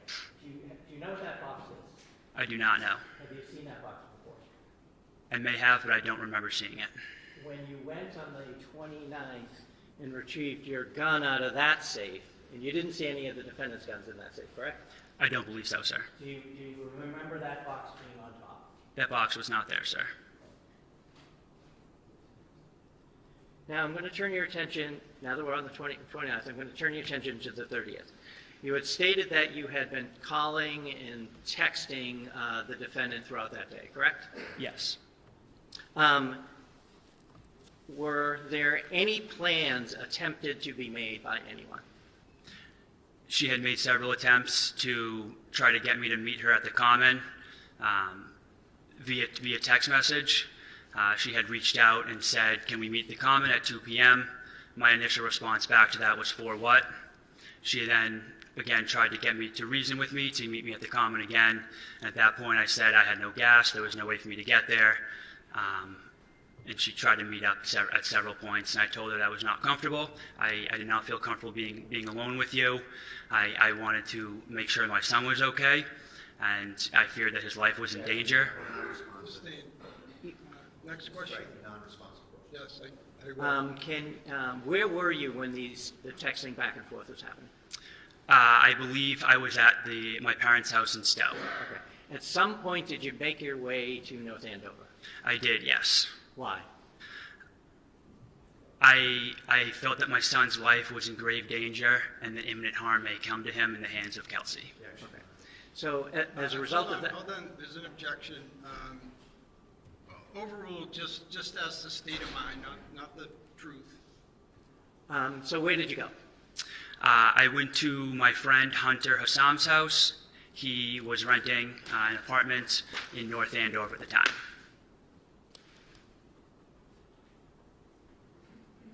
Did you call anybody to meet you there?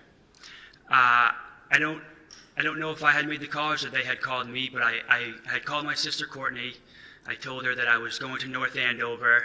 I had feared for my son, and I didn't know what was going to happen, but I had called her, and I was in contact with Kelsey's maid of honor, Katrina, and her bridesmaid, Michelle.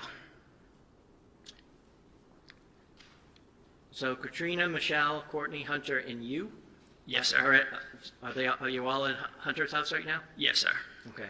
Without saying what was said between was there anybody else there? Because I have 5. I believe Hunter's girlfriend at the time, she was there as well. I believe she was present. Okay. Now, were you communicating when you were there with the defendant at all? Yes. Can you tell us about that? There were text messages that were being exchanged just over Caden, our son, and just general messages back and forth. Okay. Did you ever agree to go meet her at the park? No, sir. Okay. At some point, did you learn through the text messages anyway that she knew you were at Hunter's? Yes, sir. Can you tell us about that, please? All of us were at Hunter's. We were all discussing the events that had occurred and what we could do to ensure Caden's safety, which is our son, but also Kelsey and everyone else around. At one point, Kelsey had messaged my phone. Objection, Your Honor, non-responsive. I'm sorry. To the extent, Judge, that the questions are open-ended, producing narrative answer, I object. And, there's been all sorts of objections sustained about his answer. So I would ask the court to maybe direct the Commonwealth to make more specific questions so that it doesn't produce an answer that's half okay and half non-responsive and objectionable. Right. So the objection's overruled. If you could just try to just answer the question to the best of your ability, all right? Yes, Your Honor. All right, next question. Thank you. Did she, meaning the defendant, say something to you to indicate that she knew you were at Hunter's? Yes or no? Yes. Okay. What did she say? I don't remember the exact verbiage, but it was, what are you doing? Something along the lines of, what are you doing at Hunter's? What is happening? Why are you with my friends? Something along those lines. Okay.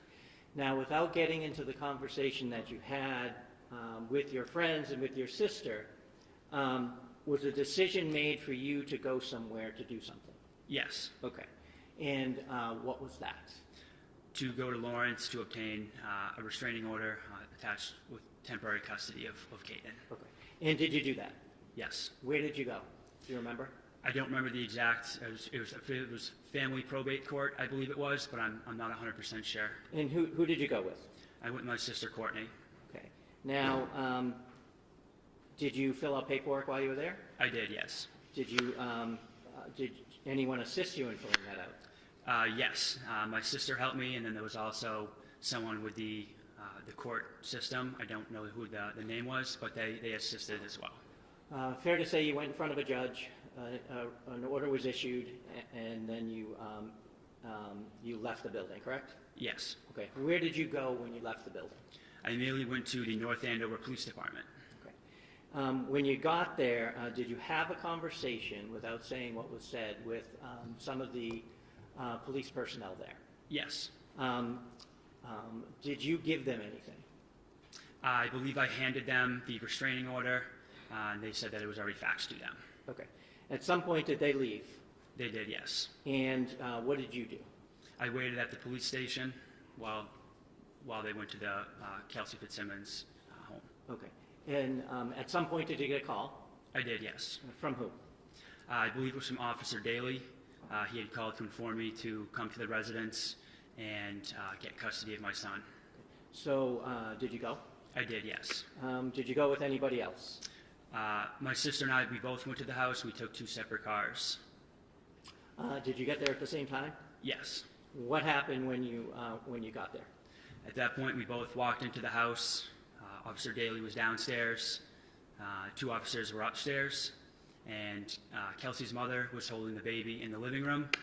At that point, I obtained Caden from her mother, and then we initially started to put him in a car seat, and then once he started crying, we figured it might be best, my sister and I, to get him ready for transport, to bring him back to Stowe outside. Okay, so who carried Caden out? My sister Courtney did. And what did you do? I asked if I could obtain some clothes while I was there. I just needed something so I could live day to day, as I had no clothes or any of my son's Was this belongings. the first time you went out, or did you go back in the house a second time, if you remember? This was the first. I went out the first time, and then I came back in. Okay, so the first time you went out, Courtney went out with Caden. Yes. What did you take, if you remember? I believe I had a car seat in my hand. Okay. At some point, you came back, Yes. and you asked permission to do something? Yes, I asked permission to get some clothes and a few clothes for Caden and some of his bottles and formula.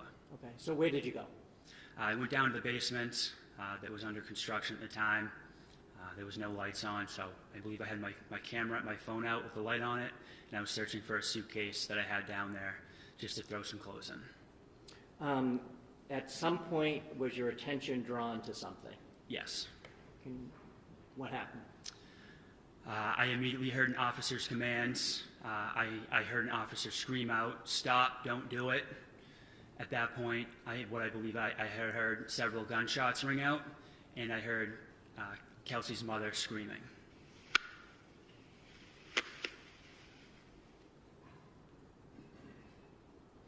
What did you do then? At that point, I immediately ran through the garage, which was connected just to the basement. There was no wall there. Again, we're putting up a wall, so I ran straight through there. I fumbled with the lock for a second to get it open, as there was no light down there. As I got it open, I threw the door open, and I ran around the side of the house, screaming for my sister to run. And so where did you go? Did you see your sister? I believe I saw her briefly. I did see her running down past the school that was adjacent to our property. With Caden? Correct, yes. So what did you do? At that point, as I saw my sister run, I knew that we needed a vehicle for transportation to get out of there, to get out of the area as fast as possible. Fearing for my son's life, for my sister's life. Sustain, just what you did. I got into my vehicle. I believe I had made eye contact very briefly with Officer Houston, who was grabbing his medical bag out of his patrol vehicle. I got into my truck, and I immediately pulled a U-turn and drove where I saw my sister running from. Once I got to the other end of the school, I had stopped my vehicle, and at that point I didn't see which direction my sister had gone, so I had stood outside my car yelling her name repeatedly. I wasn't sure where she was, or if she was okay. At some point, did she appear? She did appear. She came running out behind another house across the way, and she came running over towards me. And what happened when she got to you? She got in the vehicle, and then we quickly drove down the road to get away towards Mass Ave in North Andover. And where did you eventually go? We eventually made our way back to Stowe, Massachusetts, my parents' residence.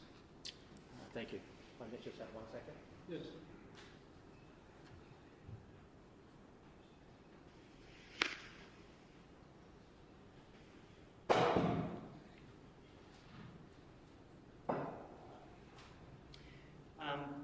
Were the guns that you and the defendant had, were they ever kept in the basement? No. Is there a gun safe in the basement? There was never a gun safe in the basement.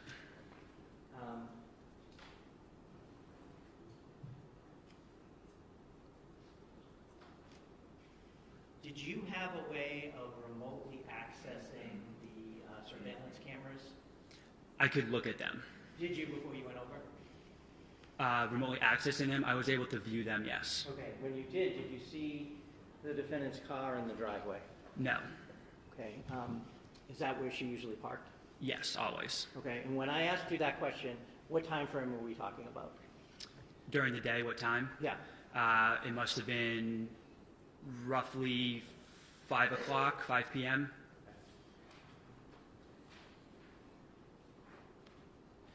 thank you, I had nothing else. Okay, cross-examination? Good afternoon, sir. Good afternoon. So, a lot of talk about gun safes. The safe that you mentioned with your rifles in it, that was in the baby's room, correct? Correct, yes. And that's the room as you go up the stairs to the left, you hit the landing, you go make a left, you're in the baby's room, correct? Correct. And then you visited the house on the 29th to retrieve your guns, right? Yes. And it's fair to say that you spent about 60 seconds with the baby. I would say that's not true. Kelsey had to tell you, do you want to see your baby? Do you want to hold your baby? And you held your baby for about a minute. Isn't that right? I was at the property for roughly 30 minutes. Answer my question. Okay. Is that true? Yes.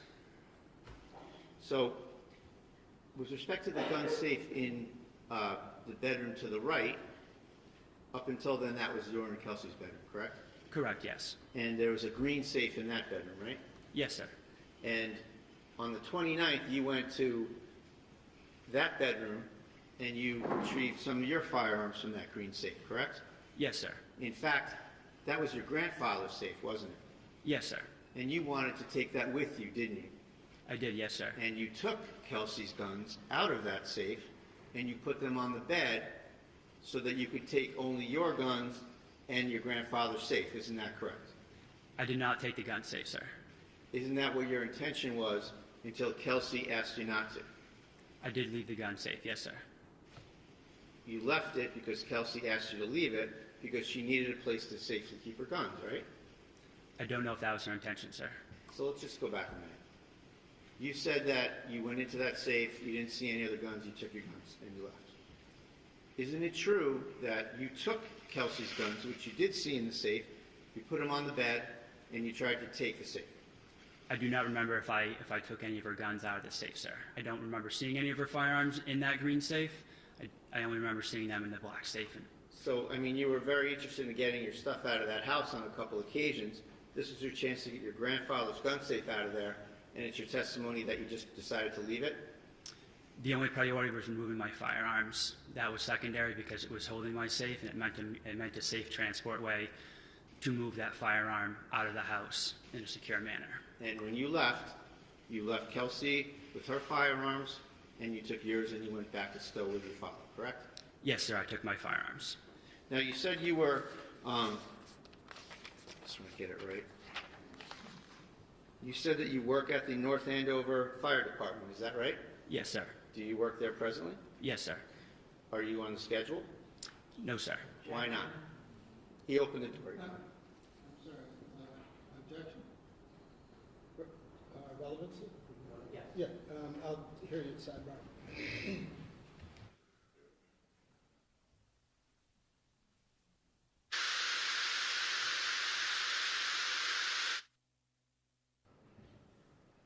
Sir, you're not on the schedule and you're not presently able to work for that department, isn't that right? Yes, sir. And the reason you were placed on suspension or administrative leave, whatever you call it, is because you have been caught on video many, many times using drugs that are in violation of your department and the town policy, correct? Allegations were placed against me, and the town has a responsibility to do their due diligence and investigate that matter. So that's a yes? Yes, sir. When did that go into place? I don't have the exact date, but roughly a week or two ago. Do you know the duration of this suspension or whatever you want to call it? Sustained. Oh, sorry. Let's move on, Mr. Brado. Sure.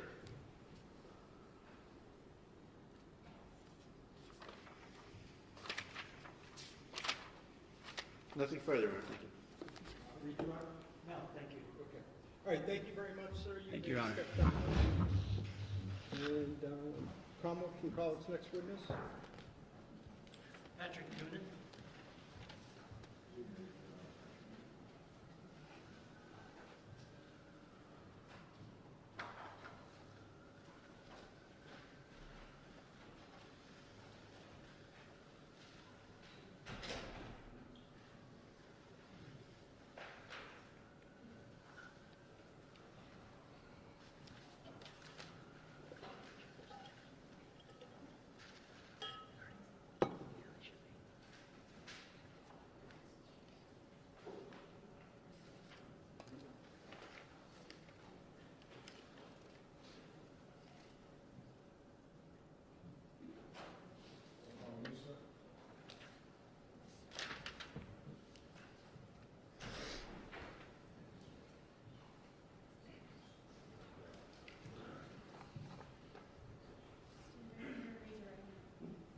Could you raise your right hand? Do you solemnly swear that the testimony you're about to give in this cause now at hearing shall be the truth, the whole truth, and nothing but the truth, so help you God? I do. Thank you.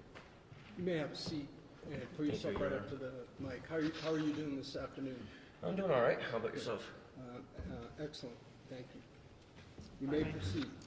Sir, in a loud and clear voice, can you please introduce yourself? Spell your first name and your last name. Patrick Noonan, P-A-T-R-I-C-K-N-O-O-N-A-N.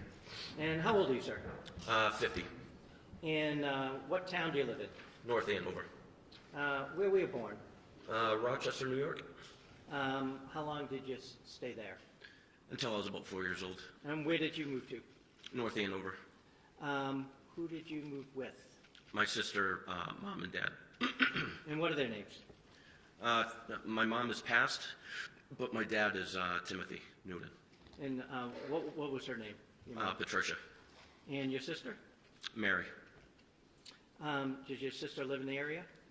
She lives in Lynn. Where did you go to school? For high school? Grade school, high school? The North Andover Public School systems, and then for high school I went to St. John's Prep. And did you play any sports there? Hockey and lacrosse. Did you graduate? I did. Once you graduated, did you further your education in any way initially? Initially, yeah, I went to Siena College for about a year, and then that wasn't working out. I got my degree later on down the road. What did you get your degree in? Criminal justice. From where? UMass Law. Now, after you left Siena, did you work? Yes, I did. What did you do? I worked at Macy's Security. Okay. And at some point, how long did you work there? Couple of years. It wasn't too long. Did you meet anybody significant in your life while you worked at Macy's? My wife. Who's that? Angie. Okay. And was she working there also? She was. Did you get married at some point? We did. Okay. I'm going to ask you a dangerous question. What's your anniversary? It is December 22nd, Okay. 1999. 1999. Okay. Yep. Thank you. Do you have any kids? I do. How many? Just one. Boy or girl? Boy, Joseph. And what does Joseph do? He is currently at UMass Lowell as well, studying environmental engineering. Have you lived in North Andover ever since you've been 4 years old? No, Did you move around? I did when I was in the military. Okay, we'll get to that. Oh, I'm okay. sorry about that. At some point, you talked about you were in the military. What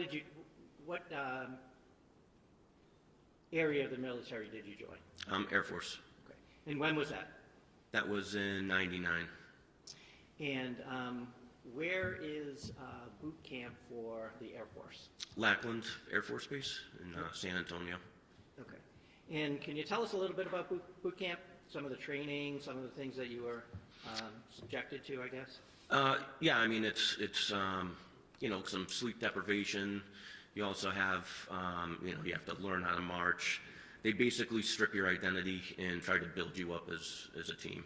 Okay. Firearms training, things along that. At some point, did you make it through boot camp? I did. Did you, I guess, enlist or volunteer to any special area of the Air Force? Security forces. And what is security forces? They're basically the defenders of the force. So when I went in, I went through my tech school, which is almost like a police academy. We learned various different things in there, land nav, different weapons systems, things of that nature. And then once you graduate, you get your orders cut. And what were your orders originally? Cheyenne, Wyoming. Okay. And what was your role when you were in Cheyenne, Wyoming? I originally, when I was waiting for my security clearance, I was originally working on the ground. So ingress, egress from the gates, a cruiser, enforce the laws of the Uniform Code of Military Justice.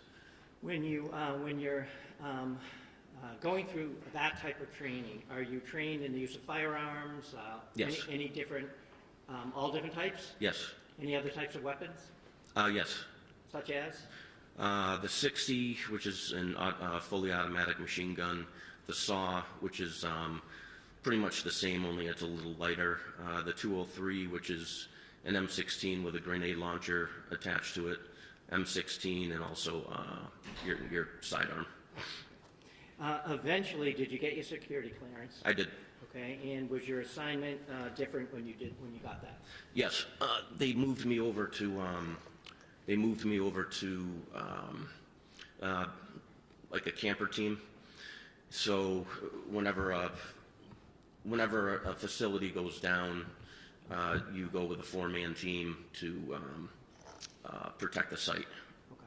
What kind of sites are we talking about? Missile sites. Okay. Nuclear missile sites? Yes. And are they in one state, more than one state? Tri-state. And what tri-state area was that? That would be Wyoming, Nebraska, and Wyoming, Nebraska, Colorado. And was that your range, or? Yes. And at some point, well, can you tell us a little bit about the training you got? Was there any specific training for that job? It was basically like on-job training. Okay. We're already trained up, so you get your orders, you get your assignment, and you link up with your 4-man team. Okay. At some point, did you move on from what you had described as a camper team? Yes. To where? Fire team. And what is a fire team? Fire team consists of 4 people. Each person carries a different weapon, from the machine guns to the 203, so on and so forth. Our primary responsibilities were if any alarms were tripped on any of the missile sites, we respond. Okay. And so you're heavily armed. Mm-hmm. When you say you respond, is that on the ground? Yes, it's on a Humvee, yep. Okay. Did you at some point move from a camper team to something else? Yeah, to the fire team, and then from the fire team, I went to the 37th Helicopter Unit. Okay, so the helicopter unit. The 37th what? Helicopter Unit. So how was your role different in the helicopter unit than it was on the camper team or the fire team? We're still a 4-man fire team, but our primary mission there was to have overwatch whenever we're transporting nukes to or from base. And we basically radio down to the U.S. Marshal if we see a potential threat up ahead. When did you leave the service? 2003. And when you left the service, did you go to work anywhere else? Seabrook Nuclear Power Plant. In what capacity? As an armed guard. And any specific training of that, or did you rely on your military training for that? There was also additional training for that. I think it was like 22 weeks or 12 weeks. And what kind of trainings were that? Just basic knowledge about nuclear energy, where to go in the plant, where not to go, different hazards to look out for, firearms training, and general knowledge of the whole plant itself. At some point, did you decide to move on from Seabrook? I did. And what was your plan at that point? The North Andover Police Department, I got on as a full-time reserve. Okay. And how long were you full-time reserve? For 1 year. And then did you become a full-time police officer? I did. Went to the academy in 2006. At some point during your tenure at the North Andover Police Department, did you have additional responsibilities? Yes. What were those? Areas of responsibility, different sectors you're assigned to, respond to calls of service, 911, medical, effect arrest when necessary, enforce motor vehicle law. Okay. What is RRT? That's the regional response team. And what is that? They're a part of NEMLEC, and the RRT team primarily they deal with big crowds, riots, crowd control when it comes to, let's say, big games. If we win championships, just extra security, and also kind of like a search and rescue. If people go missing somewhere, they'll deploy the RRT to try to find them. Were you part of that team? I was. For how long? I would say about a year. And NEMLEC, that's NEMLEC, correct? Yes. Northeast Massachusetts Law Enforcement Council? That's correct. Okay.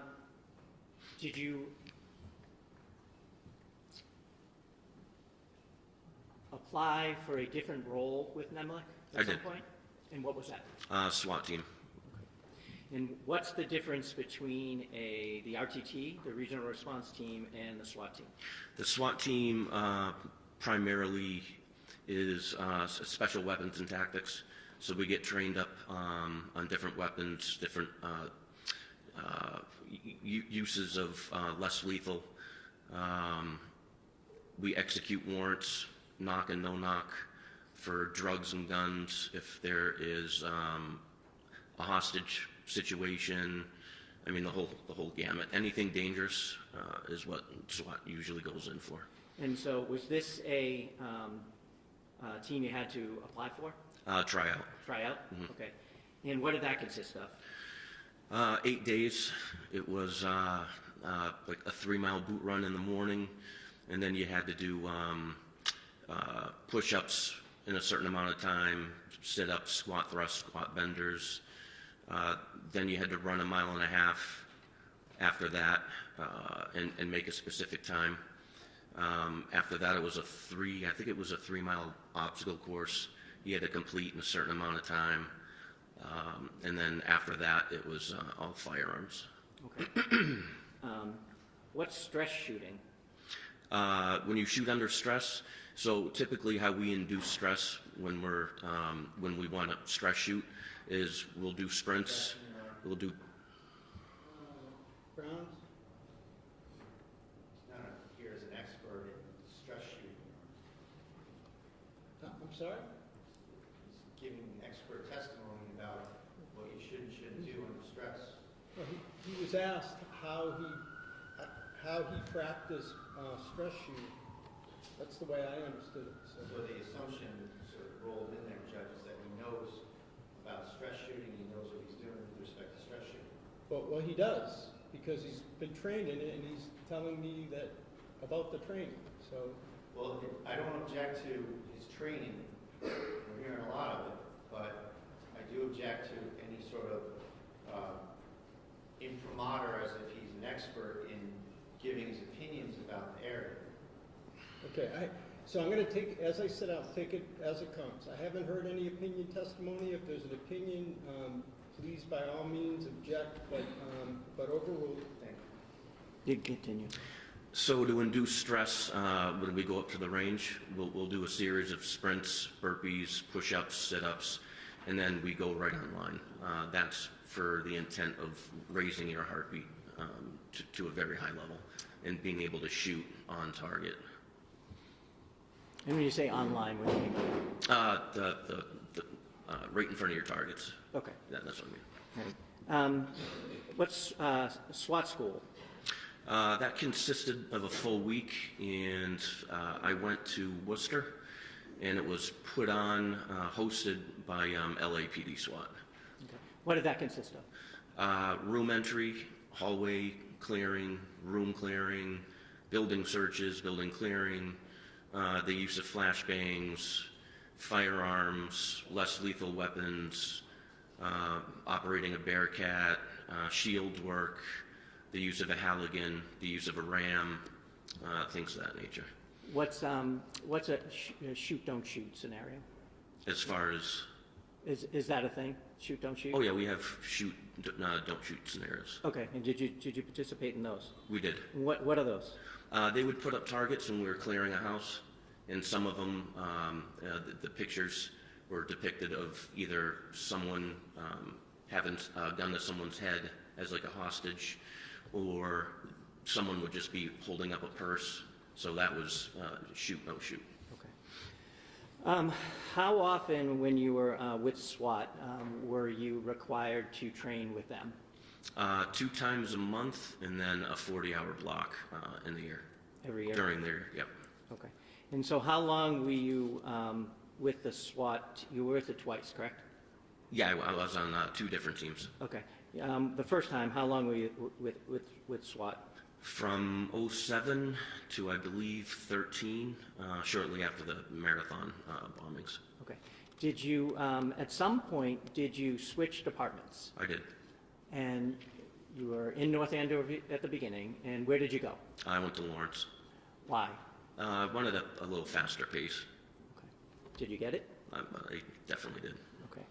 Now, while you were with Lawrence, did you continue with your SWAT? Yes, I tried out for the Lawrence SWAT team. Okay. Can you tell us your trajectory while you were in Lawrence? Were you always on patrol? No. Okay. Can you tell us about that, please? Became a field training officer, and then I wound up in detectives for several years, and then I went back to patrol to field train the new guys. SWAT, and that's pretty much it. Now, you said you tried out for the Lawrence SWAT team, correct? Yes. And how long did you do that? That was another 8-hour day. Okay. I'm sorry, no, was that, I don't mean, that was a bad question. Oh, How long did you make it, right? You made it. Yes. And how long did you participate in the Lawrence SWAT team? I believe 2019 to by the time I departed and went back to North Andover. Okay. And so, 2024, Your Honor. You're welcome. why did you come back to North Andover? I just wanted to bring my training and experience back to where it all started. I have 10 years left, so yeah, that's about it. And I'm getting older, so the slower pace is kind of needed. Okay. So I'm going to turn your attention back to June 30th of 2025. Were you patrol on that day? Yes. Okay. What was your shift, if you remember? I did a swap, so I was working for another officer. So that shift was 4 to 12. Okay. At some point, did you get a call from someone in particular? Yes, Officer Houston. Okay. At some point, did you learn why he called you? Yes. And why was that? Apparently, the defendant's ex-fiancé took a restraining order out. You had to serve it? Yes, we had to serve it. Did you know that person? Did you know a person by the name of Justin Aylaian? Didn't know him, but I met him on one occasion. Okay. Did you know the defendant, Kelsey Fitzsimmons? Knew her, but not well. She was on maternity most of the time that when I first transferred over. So. All right. So you got a call from Houston. I did. Where did you go? We met behind the Atkinson School. It's called the CCC, and he explained the situation to me. Okay. Was he anybody else arrive at that point? Not yet. Okay. At some point, did someone? Yes. Who was that? Lieutenant Daly. Did you talk about any plan as to how this was going to occur? Yeah, Lieutenant Daly said that he'd do the talking, and, based on the restraining order, Justin was supposed to get custody. Oh, sorry. Well, I'm sorry. Well, I'll jump in. So you knew that there was potentially a child there, Yes. and that the child would be transferred from the defendant to the fiancé, correct? That's correct. Okay. So where did you go? So from there, I pointed out to Officer Houston and Lieutenant Daly the positioning of where the defendant had parked her car, which was at least 150 yards away from her house, and we all thought that that was very odd.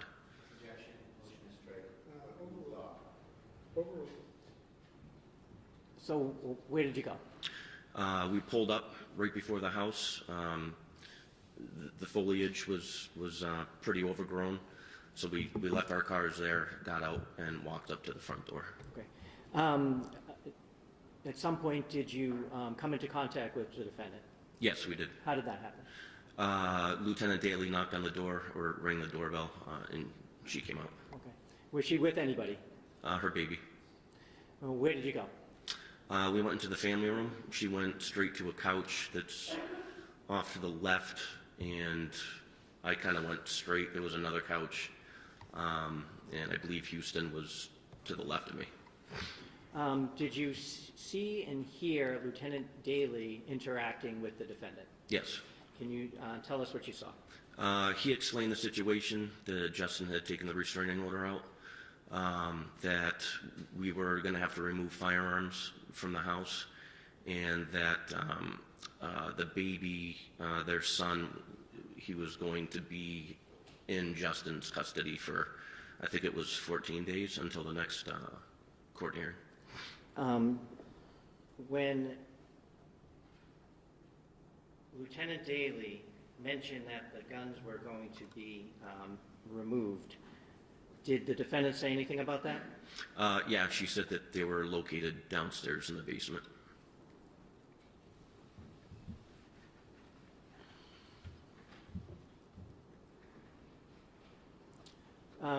What happened after that?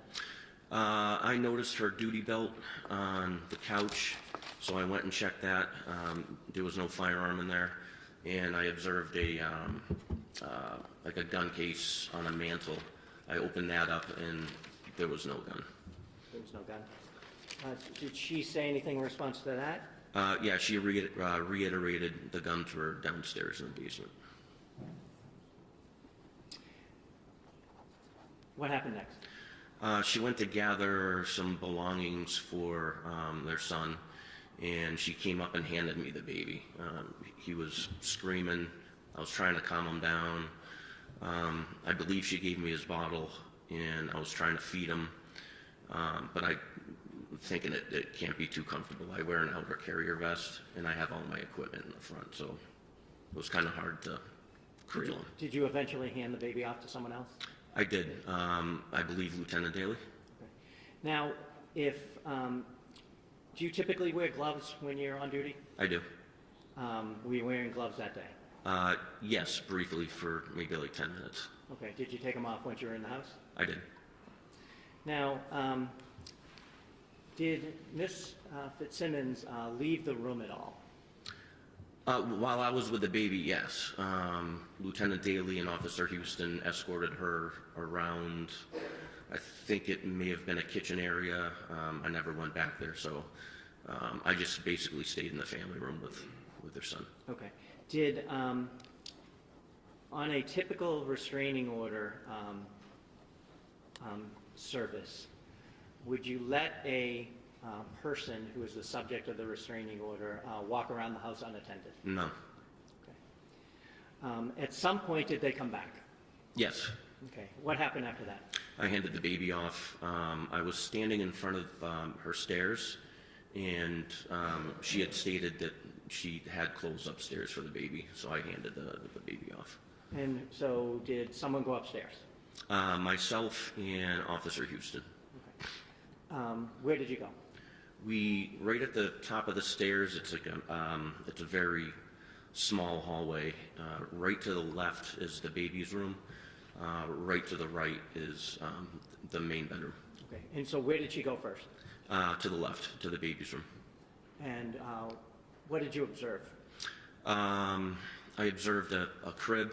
The back wall had bookshelves of sort, and there were just clothes on the ground. Did you enter the room or did you stay on the outside? I entered the room there. Okay. What did you see the defendant doing, if anything? She was wrapping up baby clothes, and she put him in a car seat. And then while she was doing that, I heard an older lady come in and start to yell at Lieutenant Daly. Okay. Did that create any reaction from the defendant at all? No. I asked her who that was downstairs, and she looked up and said she had no idea. What happened next? She handed me the baby seat and asked me to take it downstairs, and I told her no. Okay, what did you do with it? I put it on the ground. I said, we'll deal with that later. What happened next? She started packing a lot of books, and it's almost like this round basket with two handles. And I explained to her that her son's 4 months old, no need for all the books. You know, you're going to see him in 2 weeks, so. What did she do with the books? She handed me the basket and asked me to go downstairs, bring it downstairs. And what did you do? I told her we would deal with it later, and I put it down on the ground. Okay. And you told her she'd see her son in 2 weeks? Yeah, roughly. I said your next court date is on the 14th.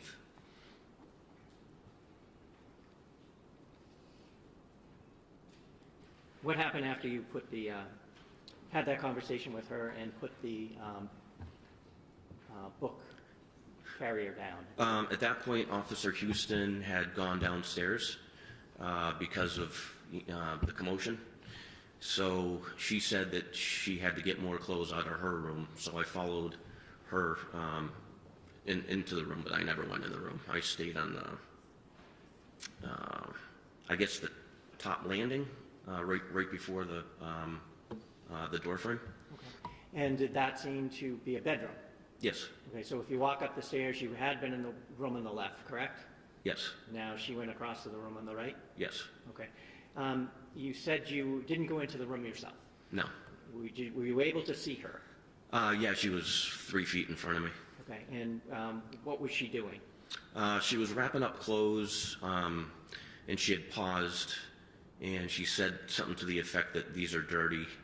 And I said, listen, wherever the baby's going, I'm sure there's a washer and dryer.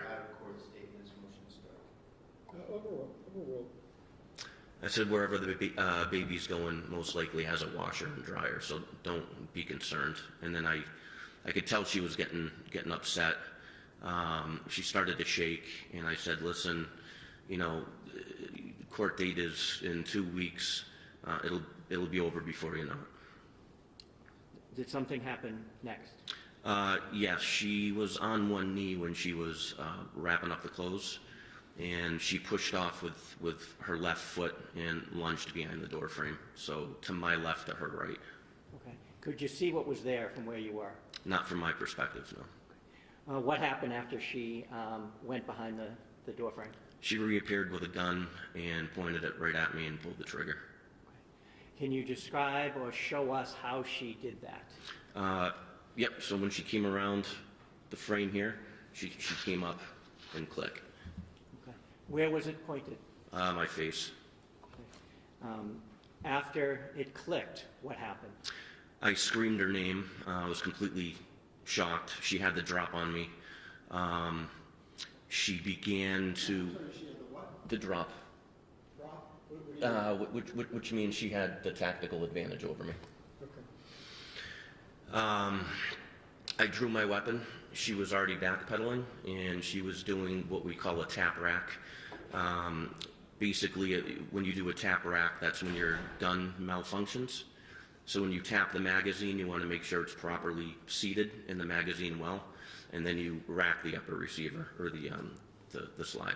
Okay, I think the judge was writing. I'd like him to see this, if I could. If you could just, because you made some... I'm trying to understand the lingo, too. Is it a tap, wrap, like a... Rack.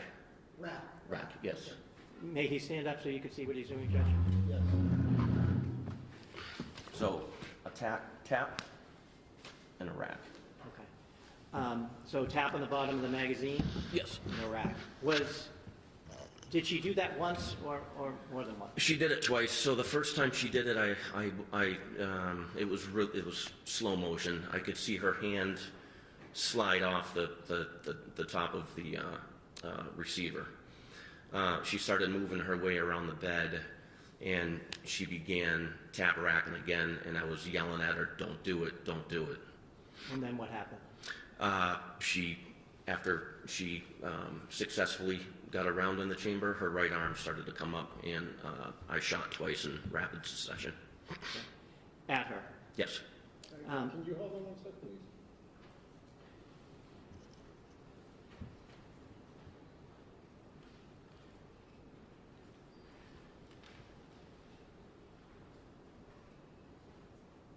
Yeah, I'll set that.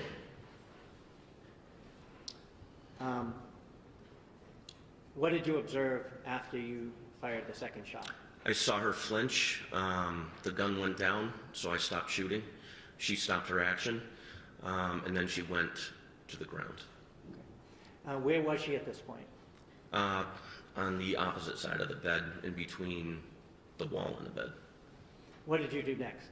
I covered down on her. And what does that mean? I kept my gun on her or in the area where she was, because I couldn't really see all of her at that point. What part of her could you see? I think her legs, maybe. I don't really remember. Okay. Did someone else appear at that time? Lieutenant Daly.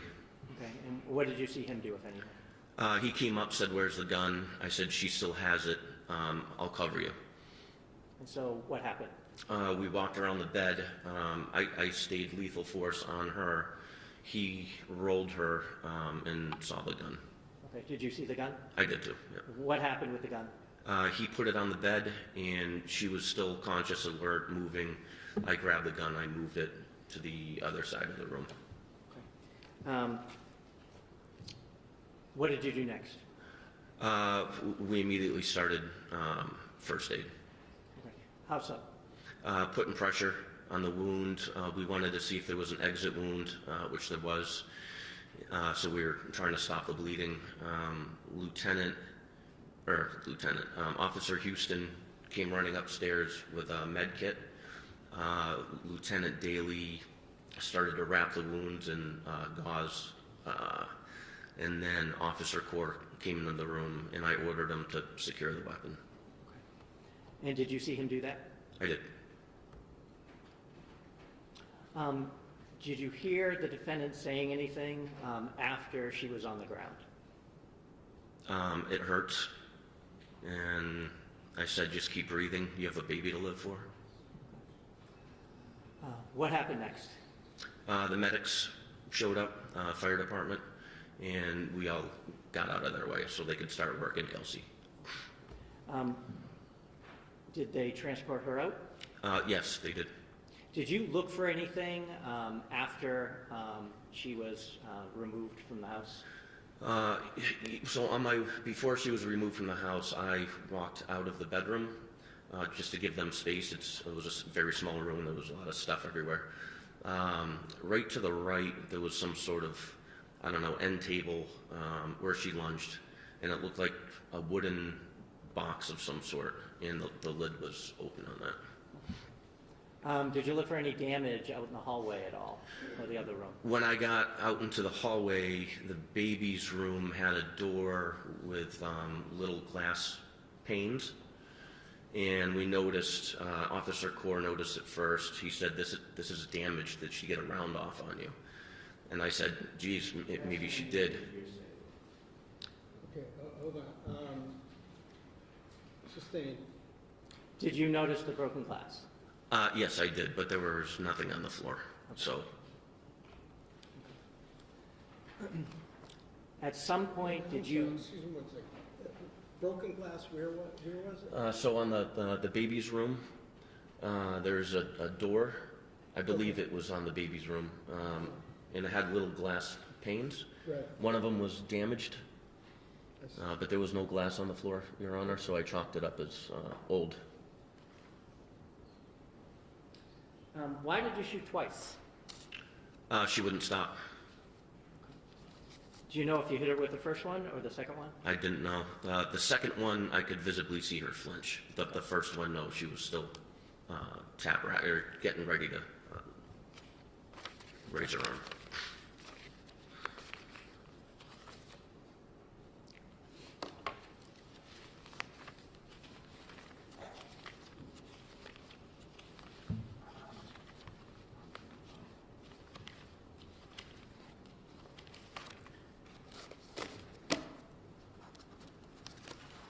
Sir, I'm going to show you a number of pictures. Sure. I'll show you what's been marked as exhibit number 6. Do you recognize that? I do. Okay, what is that? That's the front of the defendant's house and the door that we entered. Show you exhibit number 10. Do you recognize what that is? Is that the front door? Oh, yes, that's the front door. The stairs are right to the right, yeah. Sure.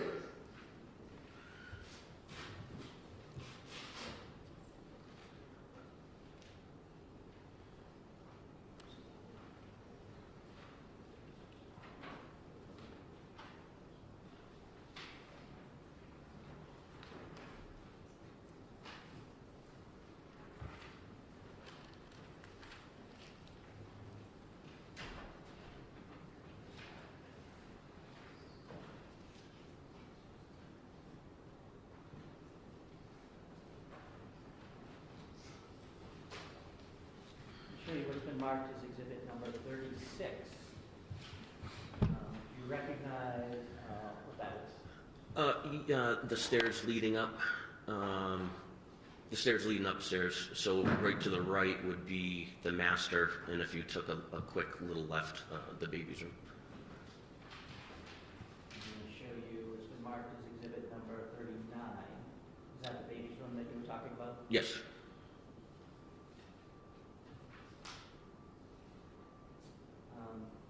Number 38. You recognize what that is? The baby's room. Is that the container, I guess you will, of books that you were talking about earlier at the bottom? Oh, yes. Right down there. I'm going to show you what's been marked as exhibit number 49. Do you recognize what that is? That would be the entrance going into the master. Okay, into the bedroom? Yes.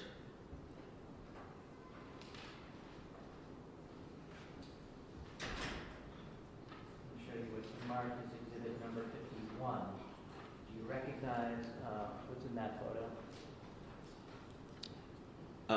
That would be the box that was open to the left of the door frame.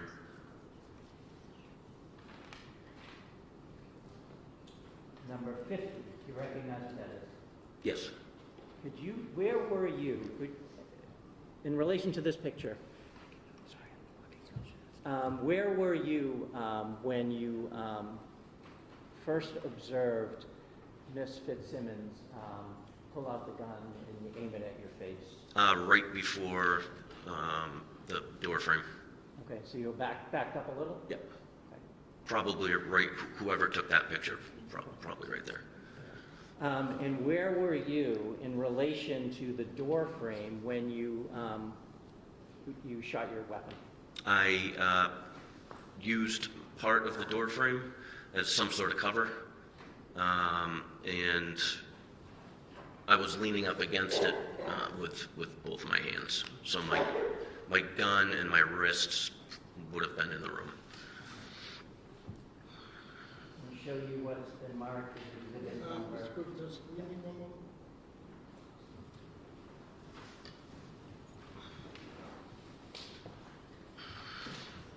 All set, thank you. I'll show you what's been marked as exhibit number 53. Do you recognize that? I do. Can you tell us, and Judge, if I may ask him to get down to point it out to you. Okay. Can you tell us where Ms. Fitzsimmons was, if you may, Point.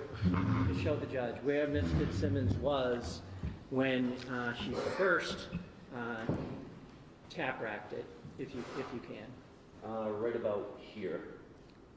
And then she started sidestepping, and I was telling her not to do it. And I shot approximately right here, and she finished.